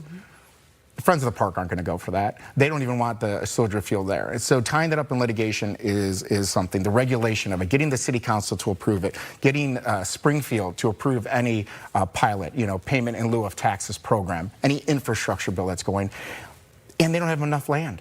You don't have anywhere to put those hotels. Right now, all the hotels are on the other side of Lakeshore Drive, and it's hard to get to. Parking is a nightmare. They talked about possibly the Michael Reese site. That could be an area that they want to do, but then again, that's been earmarked for other projects that we've seen over the last decade that has never come to fruition. Arlington Heights is shovel ready. And the biggest part is the politics, right? There's 40 legislatures that touch the city of Chicago that don't want to say, hey, I voted to move Chicago Bears out. So they paralyze that in the legislature, and the mayor of Chicago can't, release them or give them any grace to be able to vote to keep it in Illinois. So everybody's playing this tug of war, which I think eventually, with a high percentage chance, not 100, will be sending the Bears to Hammond. So your running mate, Darren Bailey, who is the Republican running for in the next gubernatorial cycle to replace Governor Pritzker, he says, imagine being the governor that lost the Bears. Yeah. How would you all have handled this situation differently, especially when it comes to the fact that the things that you just mentioned, the fact that you do have a Chicago base that's saying, we don't want this to fall on us, that they left on our watch from Chicago, even if it is to Arlington Heights. So how do you get this faction to even agree with Arlington Heights? Well, we're Chicago. And what you need to do, Chicago, is you need to be a very good ambassador, and you need to be a good deal maker. There's a lot of opportunity for the Soldier Field site, for Museum Campus. It is one of the iconic locations in Chicago and Illinois. You have the museum, you have the Shedd Aquarium, you have this stadium, which could be used for concerts, it could be used for soccer. Where's the World Cup? Why is Fila not here? You've got to create an environment where Illinois is competitive and Chicago can be competitive and is a great home for all of that tourism and economic impact that it brings. So you have to fulfill Chicago's duty. You have to be able to create an environment where you're paying off the field, because the Bears have not done that. And you do need to hold them accountable. Hey, we did this upgrade under Mayor Lightfoot. You're not going to stick us with this bill. You're also not going to stick all the hotels and restaurants that depend on that as an economic tourism driver with this bill. So you have to, from Springfield's standpoint, says, hey, we're going to develop Soldier Field in this campus area to make it an economic driver, so the loss of the Bears leaving isn't as hard. Then you have to take a look at Arlington Heights and Palatine and Schaumburg and Rosemont and all those other areas and say, hey, you're going to need to chip in a fair and equitable manner to be able to cover the costs of this. And then you need to get all of the political capital you can from the Bears fans, from Springfield, from everywhere across the state, getting the economics correct and fair. And then you have to do it. And it takes a strong leader, it takes cooperation, and it takes unity. And that's not something that we're seeing. So let's say Darren Bailey and Aaron Delmar become the next governor and lieutenant governor of the state of Illinois, and the Bears are making an exit. Right. How do you handle that loss of revenue for the state and for this area? Well, it's a huge loss of revenue, and it's not just the 12 to 13 home games that the Chicago Bears do. Because what people fail to realize, yes, we love the Bears. I love the Bears. There's nothing more than I enjoy watching them live at Soldier Field. But people, when they play against San Francisco, people come from San Francisco. You're driving Ubers, pardon me. You're getting hotels, restaurants. You're getting United Airlines, our hub at O'Hare, that's driving air flights. It is such a huge driver. You have to be able to replace that revenue stream and those jobs, right? People depend on those jobs here in Chicago. And I understand why the mayor and the legislatures want to keep them here. But we need to be creative. And that's one thing I think Darren and I bring to the table, is that we can find a unique use for that facility. We can, create legislation along with keeping the Bears to enhance that. And that adds value to the city of Chicago. And bringing in the partners, Republicans, Democrats, Independents, Green Party. Brandon Johnson and I don't agree on a lot of things probably, right? But I believe him to be a good person. I believe him to be a good man. And I think that if we can find a way to work with him and say, hey, what are the critical issues for you? Where are the needs, the musts, and the wants? And prioritize those. we can work with them. Because we're not running for president of the United States. We're running just here in Illinois. I don't care what other people in other states think in Pennsylvania, New York, New Jersey, Michigan, and in the early primary states like J.B. Pritzker does. I care what the people of Illinois think and what the city of Chicago. This is my home. I grew up in Portage Park. I grew up as a Cubs fan and a Bears fan. I want to make sure that my daughter sitting over there has that same experience. And when you concentrate all of your time and effort on the main goal and don't get sidetracked by the next office that you want to run for, I think it makes it a lot easier. What a statement there. What a statement there. You know, there's so many different elements, I think, that have led us to today. And you just wonder what was happening behind the scenes that allowed this to happen. And there are a lot of people who feel very let down, quite honestly, by this moment that we're in. But let's say Governor Pritzker is able to throw a Hail Mary. Yeah. Okay? And this ends up being a touchdown for the state of Illinois. I mean, we already have the hot team. We have the quarterback who is on Madden. Right. You know, I mean, and then, boom, we're keeping the Bears. How much harder do you think that's going to make it to run against him if he seals that deal? Well, let's make something very clear. Right now, I'm cheering for J.B. Pritzker. I'm cheering for Brandon Johnson. I'm cheering for the Illinois legislature, regardless of what letter is behind your name, because I care about Illinois.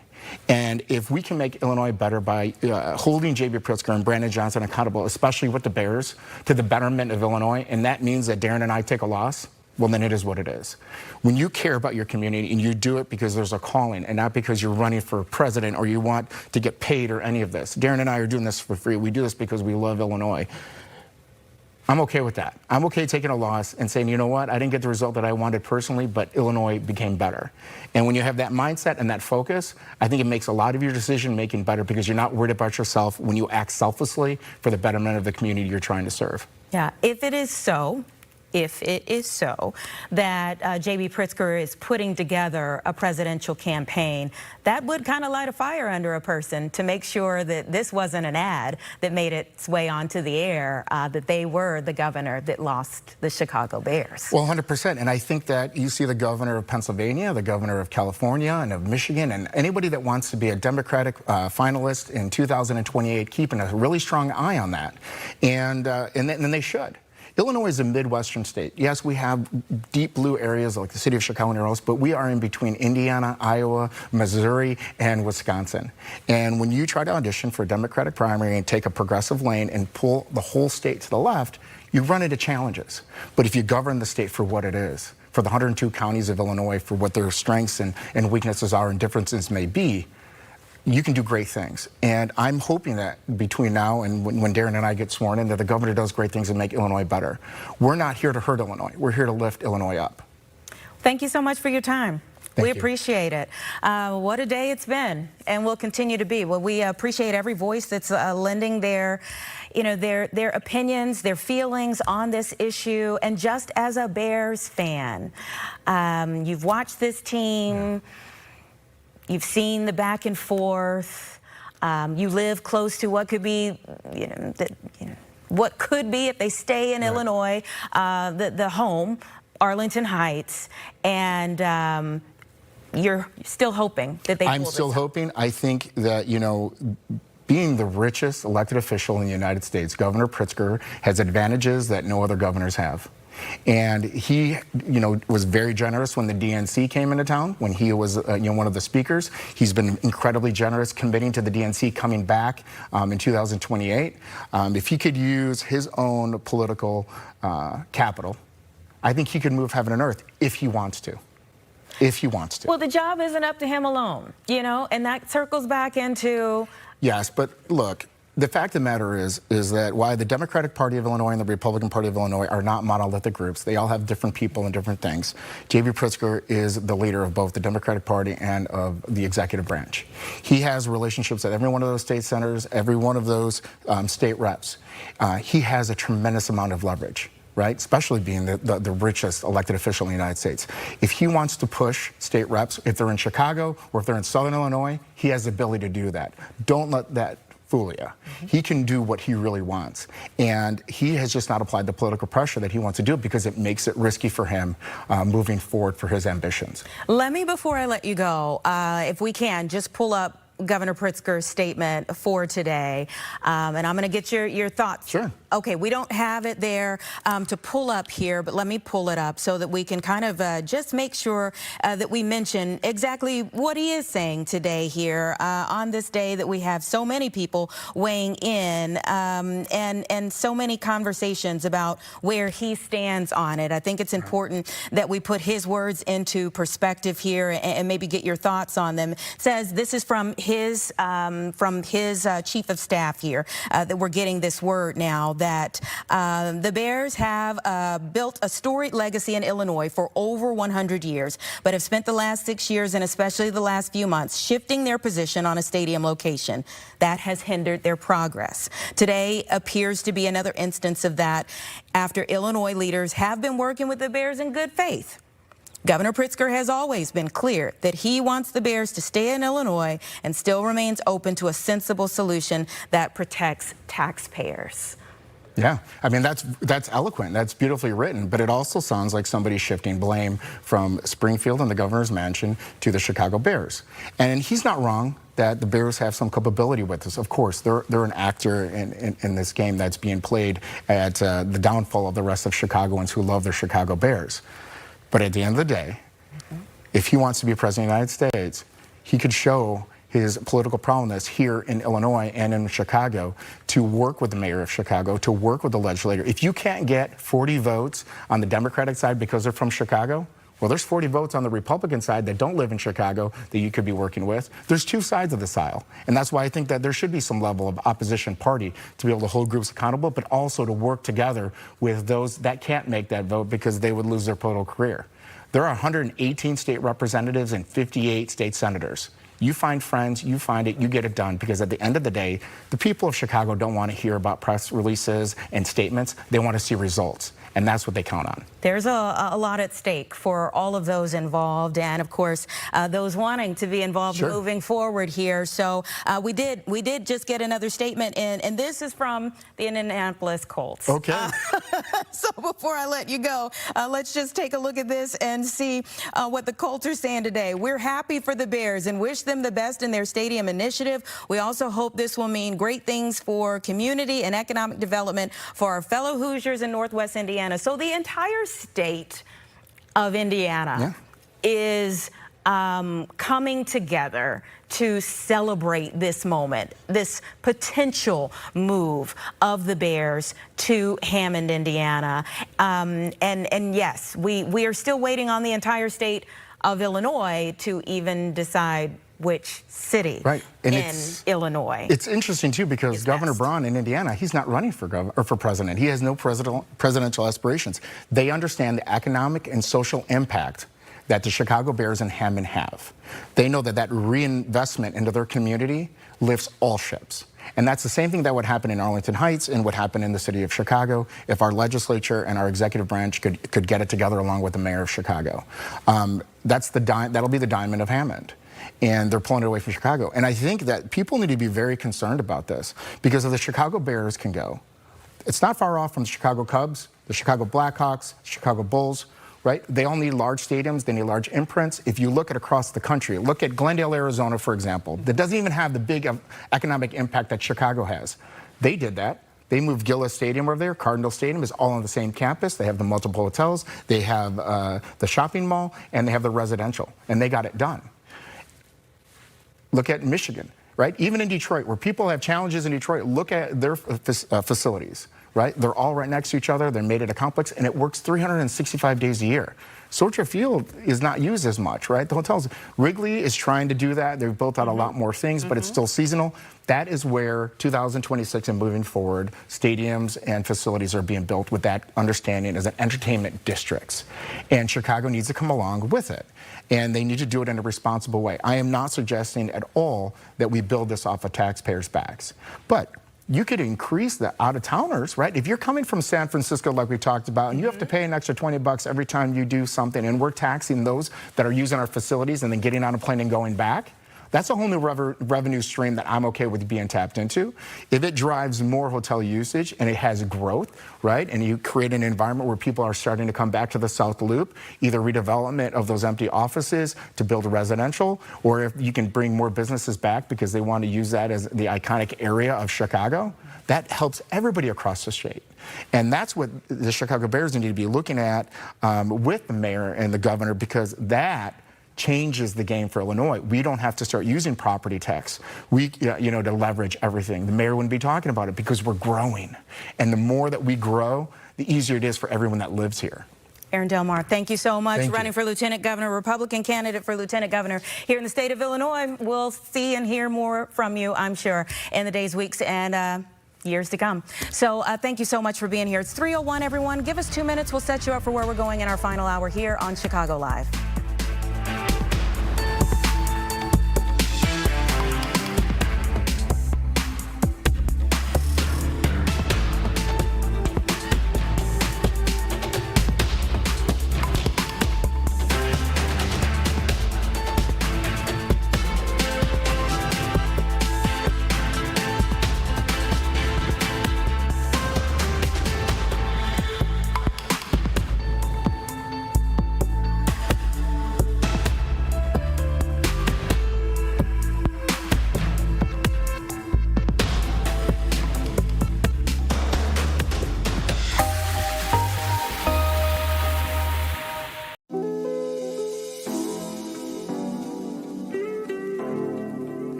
All right, welcome back, everyone. Just about 3:05 right now. Thanks so much for being here in our final hour of Chicago Live for the day. And what a day it has been, as our big story has been the Bears making the statement that Hammond, Indiana is their preferred choice. For some people, that is not surprising. And for others, It's a little out of this world. And speaking of things that are out of this world, dark comets are a proposed class of hybrids between comets and asteroids, but they're showing some significant movement here. And of course, when all of this comes to fruition, we have to bring in the one and only Harvard astronomer, Avi Loeb, so that we can break down what we're seeing and what this could mean. Thank you so much for your time. Thanks for having me. All right. What are your thoughts on this issue of dark comets? Yeah, so dark comets are a class of hybrid objects that behave in some way like a comet. In other words, they have non-gravitational acceleration. They exhibit some additional force acting on them, which could be the rocket effect from a comet. Outgassing, except that there is no evidence for a cometary tail, any plume of gas or dust around it. So it doesn't look like a comet, but yet it behaves like a comet. So either it's a dark comet, in which case we are looking at an object that evaporates, but without any visible signs of evaporation. So somehow the gas that comes out of it is invisible. And it always reminds us of the tale of Hans Christian Andersen, where the adults were telling the kid, the emperor has clothes, you just can't see them.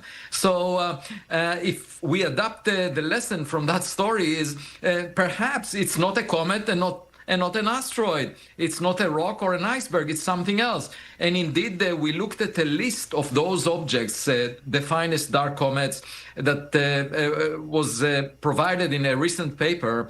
And one of them we found follows exactly the path of a spacecraft launched by the Soviets back in 1988. This object was given the name 1998 KY-26. And it was the finest dark comet. And then there were very detailed observations of it from telescopes on the ground just a few months ago. And they concluded that the object is roughly 10 meters in size, which is comparable to the size of a spacecraft. And moreover, it's very shiny. It reflects about half of the sunlight that is intercepted by the object. So they said, well, it's a shiny, dark comet, and in fact there was a decision to go and visit it. The Japanese space agencies, JAXA, tasked one of their spacecraft called Hayabusa 2 to go and visit, to land on this object in July 2031. Now, they are expecting to learn how this dark comet is losing gas without any visible signs of a cometary tail or a coma. And what we are saying is it's actually Phobos 1, this Soviet spacecraft. It follows exactly the same trajectory. It's roughly the same size, and it's also spinning very rapidly every 5 minutes.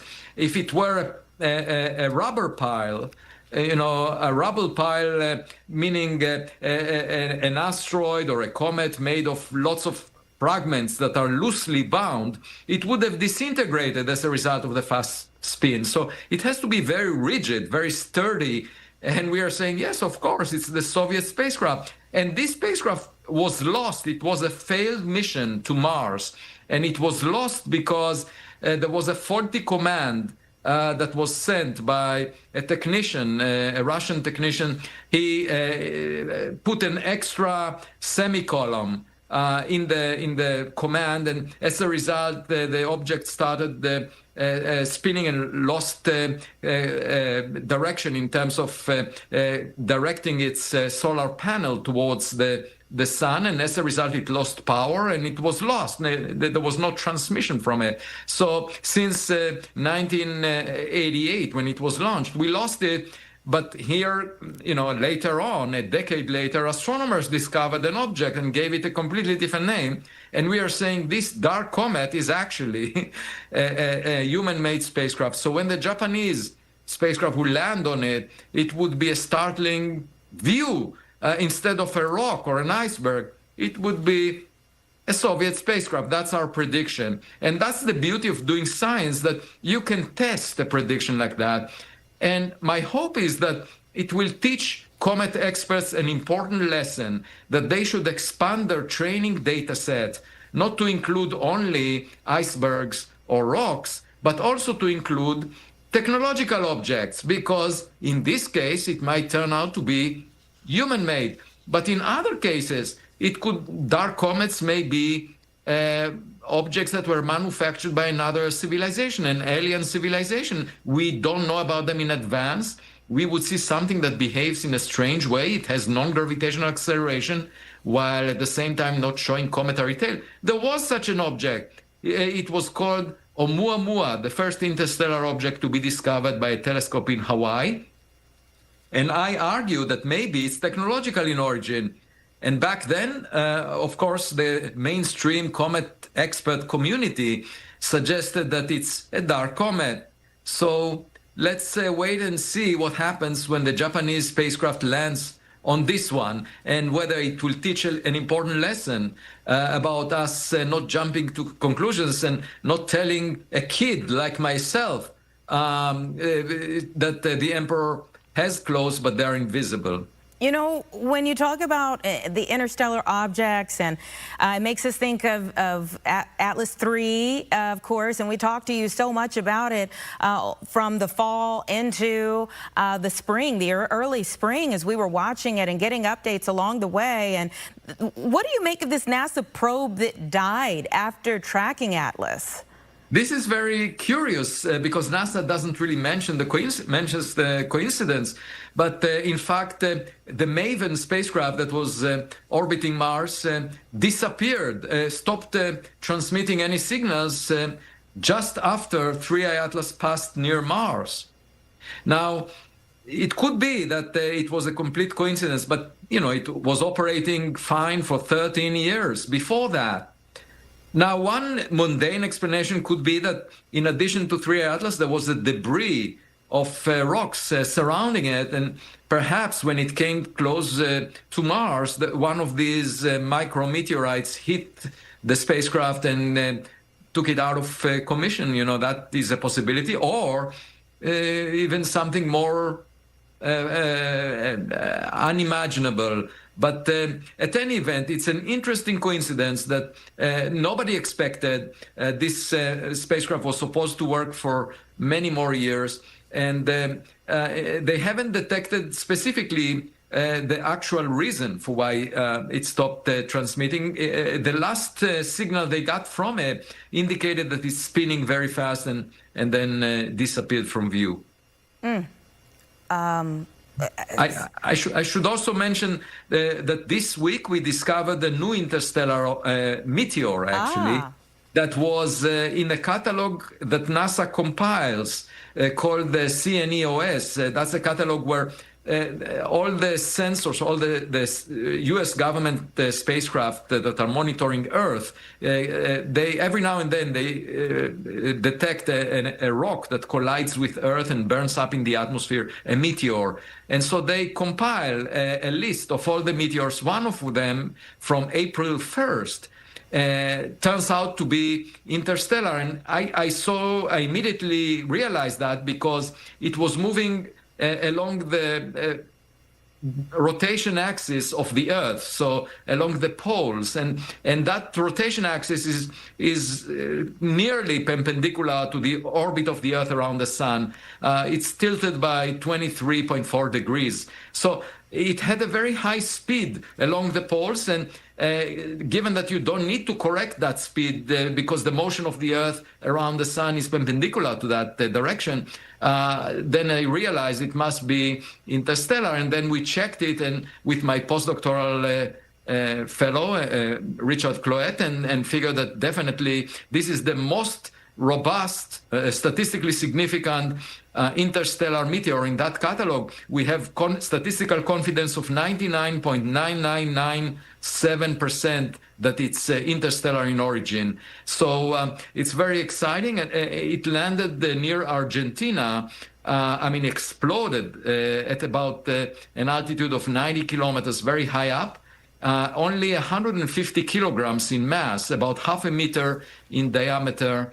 And the only reason I found it was because there was a meteor that exploded over Boston this last weekend on the May 30th, and I immediately went to the NASA catalog to find details about this meteor. The meteor near Boston was much bigger, actually. It's 1.6 meters, roughly the height of a person in diameter. So that one released about 7% of the Hiroshima atomic bomb energy. When it exploded, it was moving 100 times faster than the speed of sound and created a blast wave, a sonic boom that was heard all across Massachusetts.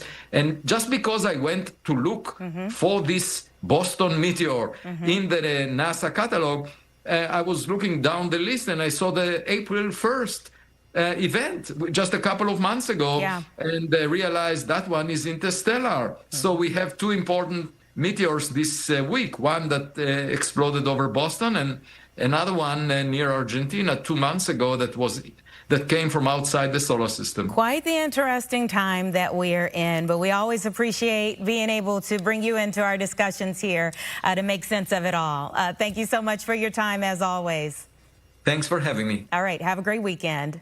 It's 3:16, everyone. Give us 2 minutes or so, and we'll be right back.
right, welcome back, everyone. 3:20 right now, and we're just so glad that in the midst of a big day when it comes to the Bears, where they have said we are looking squarely at Hammond as the future home for our franchise, that we're able to call in some big help for our show to be able to talk through the details here. And so that's why we have Spiegel here, Matt Spiegel from 670 The Score. We so appreciate you being here. And I know you have been talking to so many people today about this, and I'm sure you will even after, you walk out of here. But where have those conversations where have they gone today? Like, what's the emotion that people are sharing with you? Well, this is the first time that I've really given credence to the idea that the Bears are leaving. Oh. And I have been, as an opinionist or an opinioneer on the radio, I have been firmly in the they don't want to go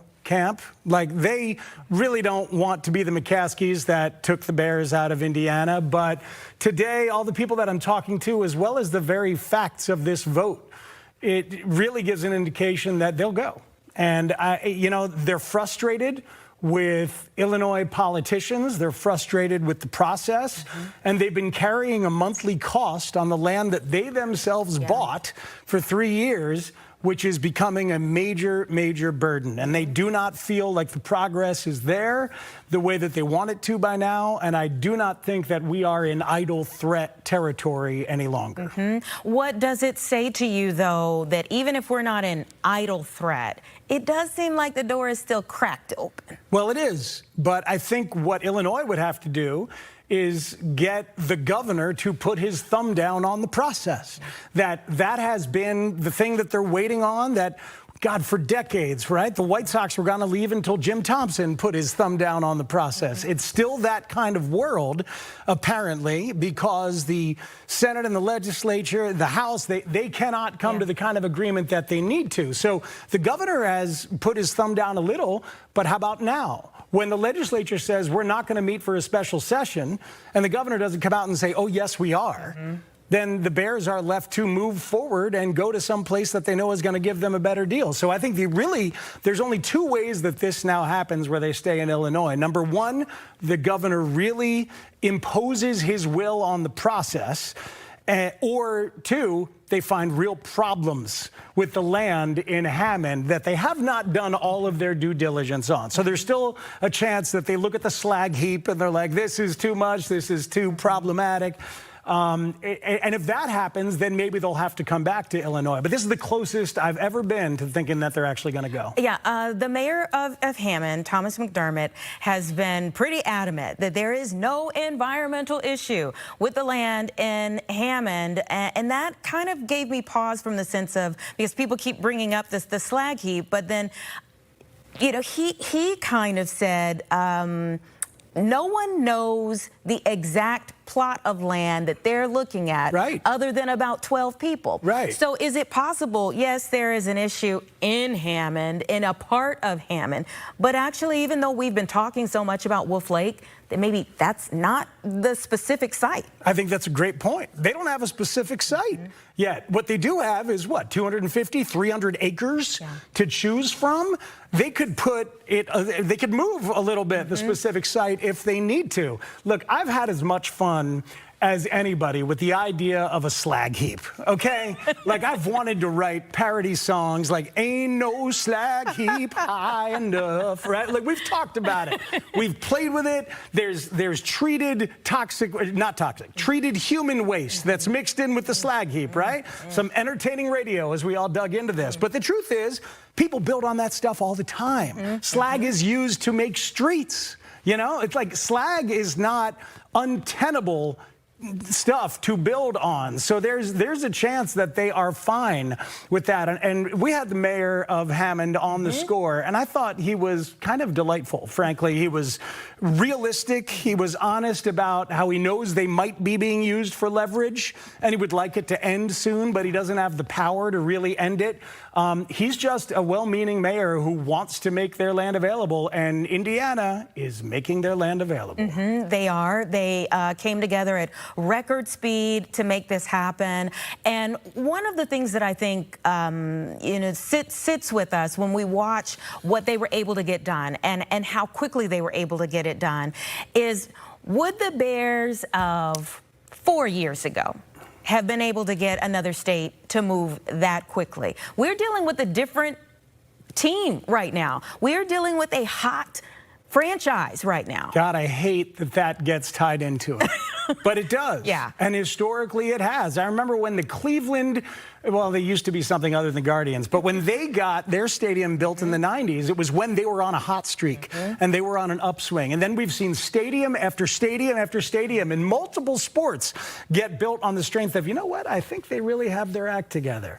And it's just, I mean, it happened with Fenway, right? With Theo Epstein, and then it happened at Wrigley. With Theo Epstein being here, Tom Ricketts was able to say, look, we're on the right track. And by the time we have this all together, we're going to be winning. And that's kind of exactly how it played out. So I think that is a factor. I still think Indiana probably would have offered, because of the partisan nature of how the governor of Indiana is really enjoying sticking it to J.B. Pritzker right now. Yes. So that is also a part of this. But yeah, I think the fact that the team is good certainly is a factor in how this is getting this close to the finish line in a different state. Yeah, you mentioned the fact that he is enjoying sticking it to Governor Pritzker. Really, given his rumored potential aspirations, he may have the most to lose in all of this. The governor? Yes. Our governor? Yes. I agree. And this is why I've been expecting him to step up. And this is why this moment is not dead. This is why guys like me are not out here saying it's 100%, because the governor could step up. Because I don't think that it looks good on his legacy to be a guy who let this happen. I think it looks great for presidential aspirations when you can say, I brought this bipartisan issue together. I thread the needle between modern economics and old school state economics, and look what I made happen. So I suspect that he will try, if at least for the appearance of trying, at least one more time.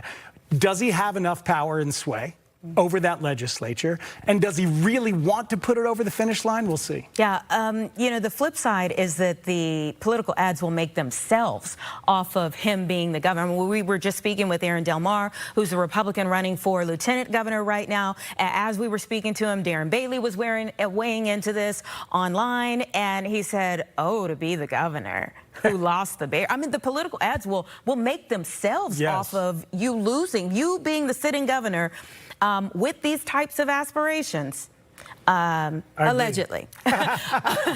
and the Bears deciding to leave under your watch. Yeah, I don't think that looks good. And it needs to be said, it doesn't feel good. Right. I've had these conversations about, are the Bears going, with people in my life, my family, my friends, random people, listeners, like everybody, for months now. Nobody in Chicago, nobody in Illinois wants them to go. There's a certain amount of people now who are like, you know what, just go. Just go. I'm tired of it. I'm tired of hearing about it, because this story is no fun. But, it's like there are people that are fed up and exasperated and can see the wisdom in them going. But everybody, when you really get down to it, says, man, that will suck. Because it would. Yeah, yeah. We were listening into, we had some sound from several fans out there, and there is a wide range of emotion today. Some people are really angry about this situation, feel let down by the state legislature that they could not come together and make something happen, even if it was 4 in the morning on Monday and they're, up against the deadline, like, get it done. But there are also those who say, one of the sound bites was, well, I've got the U-Haul. I'll help them move. Yeah. There are legislators who said once the session ended, well, yeah, people that I talked to in my district said, by all means, we want the Bears to stay in Illinois, but I don't want a penny coming out of my pocket for it. Well, there's that, which is obviously a major part of it, is that people don't want to pay the taxes that it would take to get them there. And the other part of it is our simple exasperation with a story that has gone on this long and has been so ugly in a short attention span universe. My goodness, people don't want anything to do with this story anymore. I don't want anything to do with this story. I've had to be a tax law expert. I've had to be a land prospector. I'm talking about slag like I know what I'm talking about. I got ball games to break down. I got Caleb Williams highlights to ooh and ah over. What am I doing? But so there's a simple exasperation that's mixed in as well, with a lot of people saying, just go already. We'll see. This is the closest I've been to thinking they actually will. When you say just go already, quite the controversy this week that started on your show with Mayor Johnson saying he left a Bears-Packers game early. He thought that all hope was lost, and he was trying to make the point that there are issues that needed to be worked out in terms of the transportation, getting in and out, egress, ingress, getting in and out of Soldier Field. But in the midst of him trying to make the point that, you know, a new stadium along the lakefront could help with getting people in and out easier. Sure. He talked about one of the greatest rivalries, some would say in all of sport, and leaving in the midst of the game and talking about the fact that, and before I was even out of the traffic delay, they came back and won, which was one of the best nights of the season. Yeah, this one hits close to home because I was at that game. I was in the stands for that game, which is not a usual thing for me. And it was cold, and I muscled up with electric gloves, and I made it happen because a friend offered me a ticket, and I said, man, this is Bears-Packers on a Saturday night. And I stayed. And it was one of the greatest sporting events I've ever seen in my life. And you know what? After that game, and DJ Moore said, F the Packers always, right? After that game, I sat in my seat and I watched everybody celebrate on that field, and I let them leave because I knew it was going to be hellacious to get out of there. I live across the street in the South Loop. I waited for 35 minutes before I even started to go, and it still took me 90 minutes to get across the street. It's bad. He's right. It's bad. It needs infrastructure help. But you don't leave a game like that at that moment, and you don't admit it. He will never escape that. Never. Oh, man. You know, it's like you knew where he was going with it, and you understood the fact that, with the sentiment, okay, we get the sentiment. Yeah, no, we saw it coming. It was actually the show just before us, but then we played it back, and we paused it right before he said that, and my partner Lawrence Holmes said, now right here is where I would have gone in and dragged him out of the studio. It's the Southwest ad, want to get away. It really is. Yeah. And so where do you think we go from here? I mean, we have tracked this for so long. It still seems like there is a possibility, but do you think they will get it done? And by they, I mean Governor Pritzker and the Illinois legislature. Do you think they come back to the table? Do you think they get it done? I don't feel very confident about it right now. I mean, I was talking to somebody who's very close to it who said 99% they are gone. I'm not ready to say that, but I'm sitting at 80%. Wow. They are gone. Yeah. And this is not where I was as recently as yesterday. Things have changed. If this is the final leverage play, the final countdown, if it's the final leverage play, it is a really well played one, because they're getting guys like me to say, oh boy. And the person I talked to has no dog in this fight. Yeah. They're just honestly giving me what it is. So it's up to the governor to really lean on the legislature and make a special session happen, and not have a stadium authority of outside suburban towns come together with 1 hour before midnight, right? And it's also up to the Indiana land to come out clean. Yeah. If something comes out dirty there and they lose that as a site, that could change things as well. But I'm at about 80% they're the Indiana Bears. Now, let me ask you this maybe on a final note here, because I know we got to get you out of here. But let's just say that all of this is playing out, and there is still a team that is trying to get ready for the season. Do you think that this is like an albatross on them? Like, do you think that they're really able, in the midst of all of this hubbub, do you think they're really able to just focus on the game? I do think they will be. I have a lot of faith in this coaching staff. I have more faith in this Bears coaching staff than any coaching staff of my Bears fandom and my observation. And I think they'll be able to keep them focused and to keep them locked in. It's a tremendous opportunity for Caleb Williams and this whole batch to move things forward.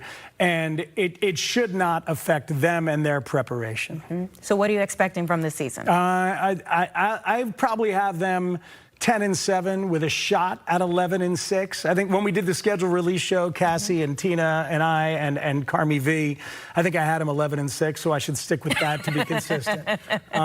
So yeah, it's a daunting schedule and there's some tricky stuff on there, but I believe this team, specifically Caleb and Ben Johnson, are ready to take a step forward. All right, hopefully they can just bear down and drown out the noise in the midst of it all. And if they're good, we'll drive to Hammond. You know, there you go. On a Saturday night for Bears Packers, and I would stay the whole time.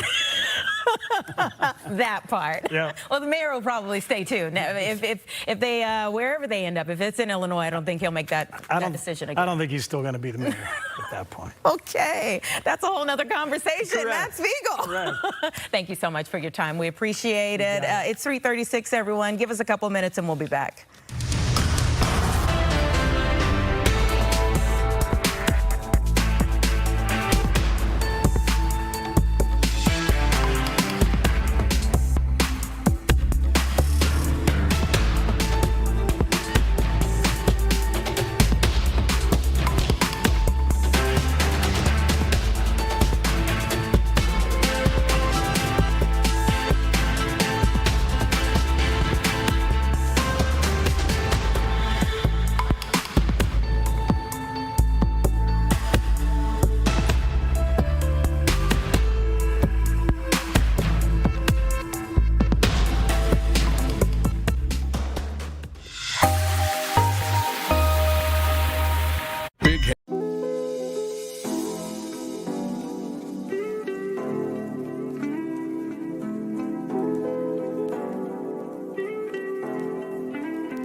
All right, just about 3:40, everyone, and we're just going to continue on our conversation because this is the big story of the day, and we have our lead sports anchor who is here to weigh in on everything, and I'm sure, Cassie, you have been diving deeper into this in the time period that you haven't been here on the desk. Where are you with things at this point? Well, I think it's very interesting to hear the reaction from everyone, even just hearing from Matt Spiegel, who we have on Chicago Sports Tonight every week. And I remember sitting here, gosh, it probably was 2 months ago, doing a Zoom with him while he was out in spring training. We were supposed to be talking about the Cubs. There is more stadium news, though, so we ended up talking about the Bears and Hammond, Indiana being a possibility. And at that point, he felt so strongly that this was still going to be a leverage play. And to hear him just say that he has changed his mind and he has come to terms that there is a strong pull for the Bears to go across state lines into Hammond, Indiana, I think is what a lot of people are trying to deal with right now. This is an emotional decision for fans if you're looking at it from that angle. People who have been going to Soldier Field for so many years to watch the Bears play, who sing the fight song, the pride and joy of Illinois, to grasp the idea that the Bears can move to the state of Indiana. But I think when you think about it logistically speaking, and when the Bears have to make a business decision, which is what this is going to come down to, is that financially it probably makes the most sense for them at this point. They can't find a way to get the tax certainty from the state of Illinois that they need to build that stadium. They are not billionaires with liquid money in their pockets. They're billionaires because of the franchise. That is going to be something that if they decide to sell it one day, that's a different story. But right now, with what we're staring at, is they need to find an answer that fiscally makes sense to them. And what the state of Indiana has put on the table for them makes sense. And they can't get the political side to work with them in the state of Illinois. And that, I think, is what it's comes down to a lot, is the politics. If this is a leverage play, oof. I mean, they are in some high stakes situations at this point in time. Turning it up a notch. Well, it's been turned up like 10 notches, I would say. I think what we are probably all waiting to see is what Governor Pritzker does. And in my eyes, the biggest thing would be him calling a special session. And we heard from Mark Gannis earlier today, who said they could do it today. He could call it today. And that would be the most telling move that Illinois has got the message. But I think if we go all weekend, it's Friday. It's 3:45 on a Friday. And we go all weekend and we don't hear anything else from this, I think that indicates that maybe Illinois is like surrendering and saying, you know, they're going to go to Indiana. Maybe Tuesday. I'll give them. I will give them the weekend. Okay. To like today, I think it's like there has to be a strong message, and it has to be in form of an action made. Some serious conversations need to be had, so that's why we give it Tuesday. Okay. Tuesday. You know, I would say like Monday. You start to feel like, I would be a little uneasy Monday. Tuesday, I'd be like, okay, all right, they're going to Hammond. Well, okay, so that would align too with when we're going to be back in the building for Bears mandatory minicamp next week. They have 3 practices next week, and mind you, this is totally separate from the football side. It has nothing to do with what happens on the field, with the coaching staff, with the players. This is all simply on ownership, Kevin Warren. It's a totally separate portion of the building that is dealing with this. If you were asked to ask the football people about it, they would literally be like, they don't care. No comment, but you know that everywhere they go, they're getting the question. I mean, I'll never forget being at the Combine. Ryan Poles was asked about the stadium, which you kind of have to ask him, and he was saying he was on vacation like in the Caribbean or somewhere, and people were coming up to him in the pool at the swim-up bar asking about the stadium. He's like, I trust the people who have been put in charge to deal with this. But I say that because reporters will be in the building, and there's a select media that's credentialed to go to Hallis Hall for practices, and it's happened before. It happened last August during training camp, where there was a pop-up press conference, little scrum with both George McCaskey and Kevin Warren, and they talked about the stadium. And so if you're saying that you're going to give them till Tuesday, their first practice is Tuesday, they practice Tuesday, Wednesday, Thursday, and that would be a period of time where they could speak. We've seen a lot of statements. We last heard from them at owners' meetings, and we haven't heard from them since. And I think speaking about it in front of cameras would go a long way. And I mean, there's a million questions that people could ask and would want answers to. I think a million questions that they would be asked. And I just wonder, again, what types of conversations are happening before they're getting before a mic? Because I think one of the things that is problematic about this entire situation is how many statements we have gotten from people that conflict other people's statements. You know, Hammond and Arlington Heights are our, these are our locations, a month and a half ago. And then we hear from Chicago's mayor that says he's been having conversations. So that's what I mean by, like, no, some serious, maybe over the weekend, conversations need to be had before there needs to be some type of unified effort of, okay, no, this is what it is. We're all on board. That's what we saw Get in the story Indiana. straight, right? Yeah, get the story straight. Well, I think that's why people are still wondering if it's leverage, because you're hearing from a lot of the Illinois reps who are saying they heard from Kevin Warren, and Kevin Warren told them that they are looking forward to having more conversations. And so it's like the door has been left open at every single site. And you wonder that it clearly is a tactic. But is it a winning tactic, or is it a losing tactic? Is it, is it an aggressive tactic, or is it one that's really going to come back to bite them? Because if this doesn't go through now, what then? Okay, so if you wait till November, like, you're costing a lot of money. And I think that's kind of where they're at right now, too, is just the way that this has unfolded, the fact that it's gone on a year longer than anticipated. It's a lot of money. $150 million a year that it passes is kind of what I've been told is the number that the cost of the project just goes up that much more. And so I think if you're talking from your perspective, I think that's an interesting question, too, from the political side when it comes to Illinois legislators, because they all have a lot at stake. Oh, yeah. And I mean, the Bears are going to make a decision. They're going to move on, and, they'll move on. I think fans will adjust. I think it's like they don't want to believe it right now if they're in Team Arlington Heights. But as soon as they're winning and they're about to enter their prime in this window of competing for Super Bowls, they're going to buy that ticket and they're going to drive to Hammond, Indiana, if that's where the stadium is. And will they're they going to sing Pride and Joy of ChicagoLand? That's for I don't know. How would they change it? You know what? I just think that people are going to be like, all right, they're still the Bears. The Bears are the Bears are the Bears. And you can't really, that never changes. Yeah. And so I think they're going to come to terms with it. And I talked about this earlier, that winning cures all. I don't know if you want to say it's like we're lucky this is happening right now, where they're coming off the season of winning a playoff game and they have Caleb Williams. The season. There is excitement, there's momentum behind them, and I just think that fans are going to want to be a part of it regardless of where they're playing. Yeah, I definitely think that the fans will follow them wherever it is, and there is an argument to be made about, the benefits of it being in Arlington Heights or the benefits of it being in Hammond. I mean, the folks in Hammond will say it might be easier for people in Chicago proper to get to Hammond, easier than it is for them to get to Soldier Field. I mean, that is a part of their argument, that there's kind of a setup there that will only get better. I mean, we heard from the South Shore line, like there will be some things to make it better even than what we experience at Soldier Field, and there hasn't even been a traffic study for it to be at Arlington Heights. I think this is one of those situations where you hear there's two options and you have your mind made up, you pick your side, and it's really hard to deviate from it. Sure. So everyone who was in the camp of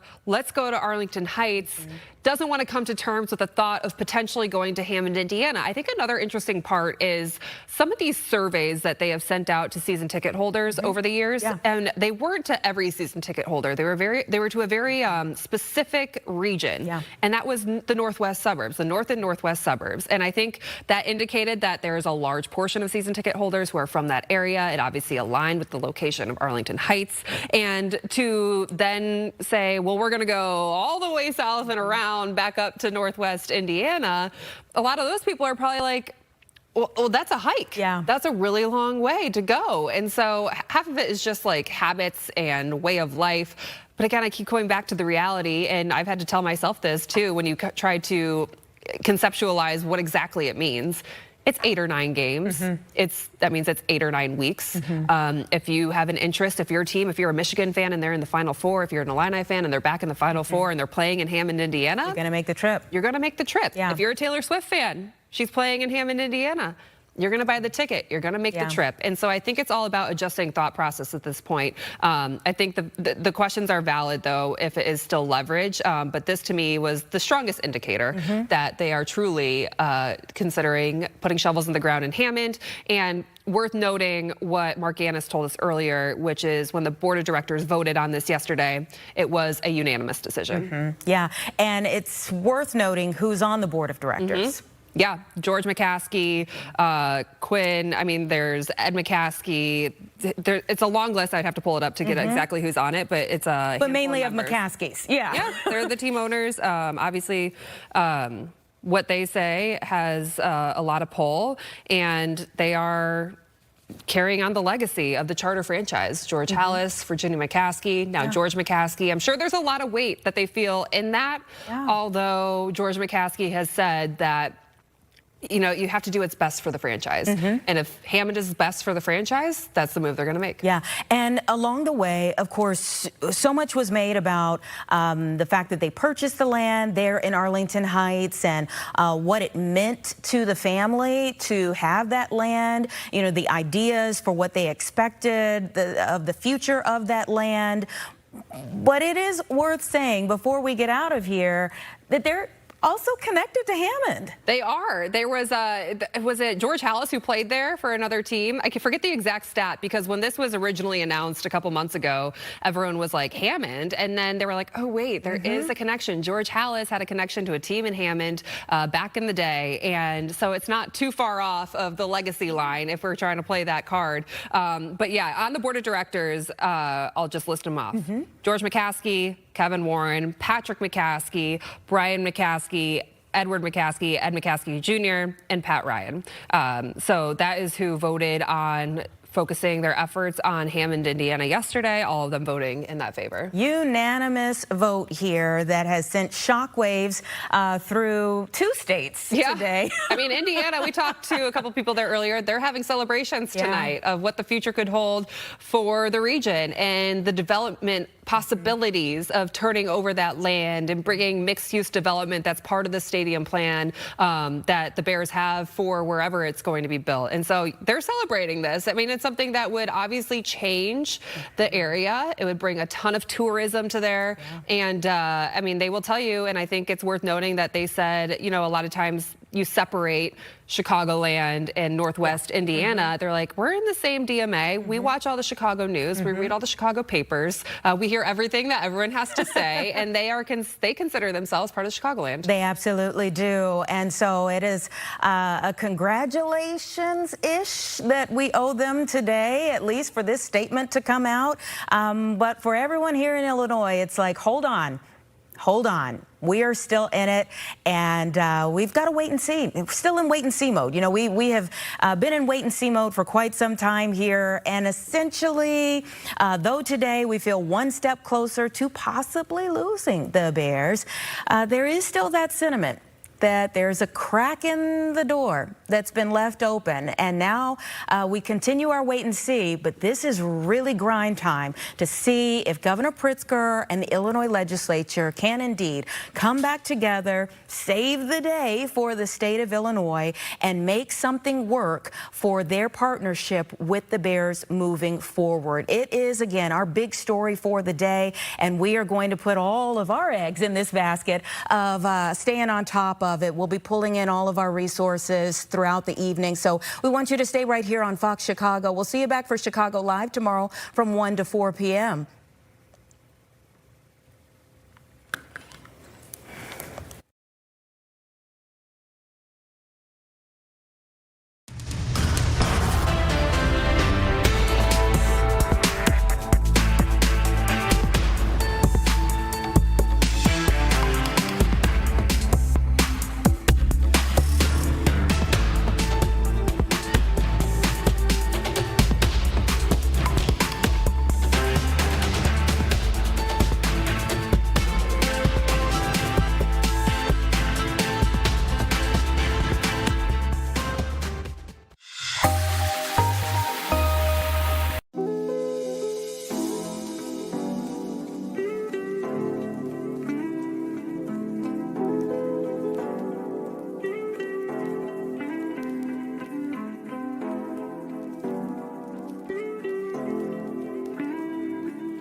Welcome back. We have got some weather for you coming in this weekend.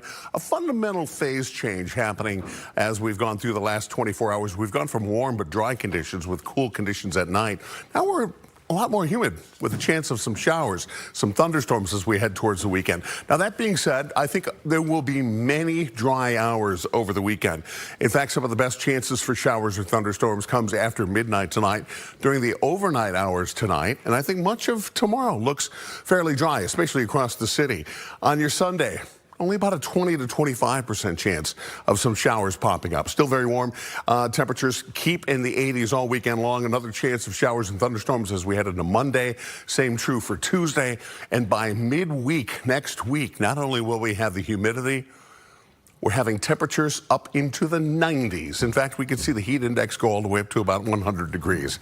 We've got this front, it's sailing through. Showers and thunderstorms right there overnight tonight into the early morning hours. And then here we are tomorrow morning with much of the day drying out with a couple of scattered showers and thunderstorms firing up along that front. We'll have some residual showers and thunderstorms as we go throughout much of the rest of the weekend. I'll tell you more about that coming up.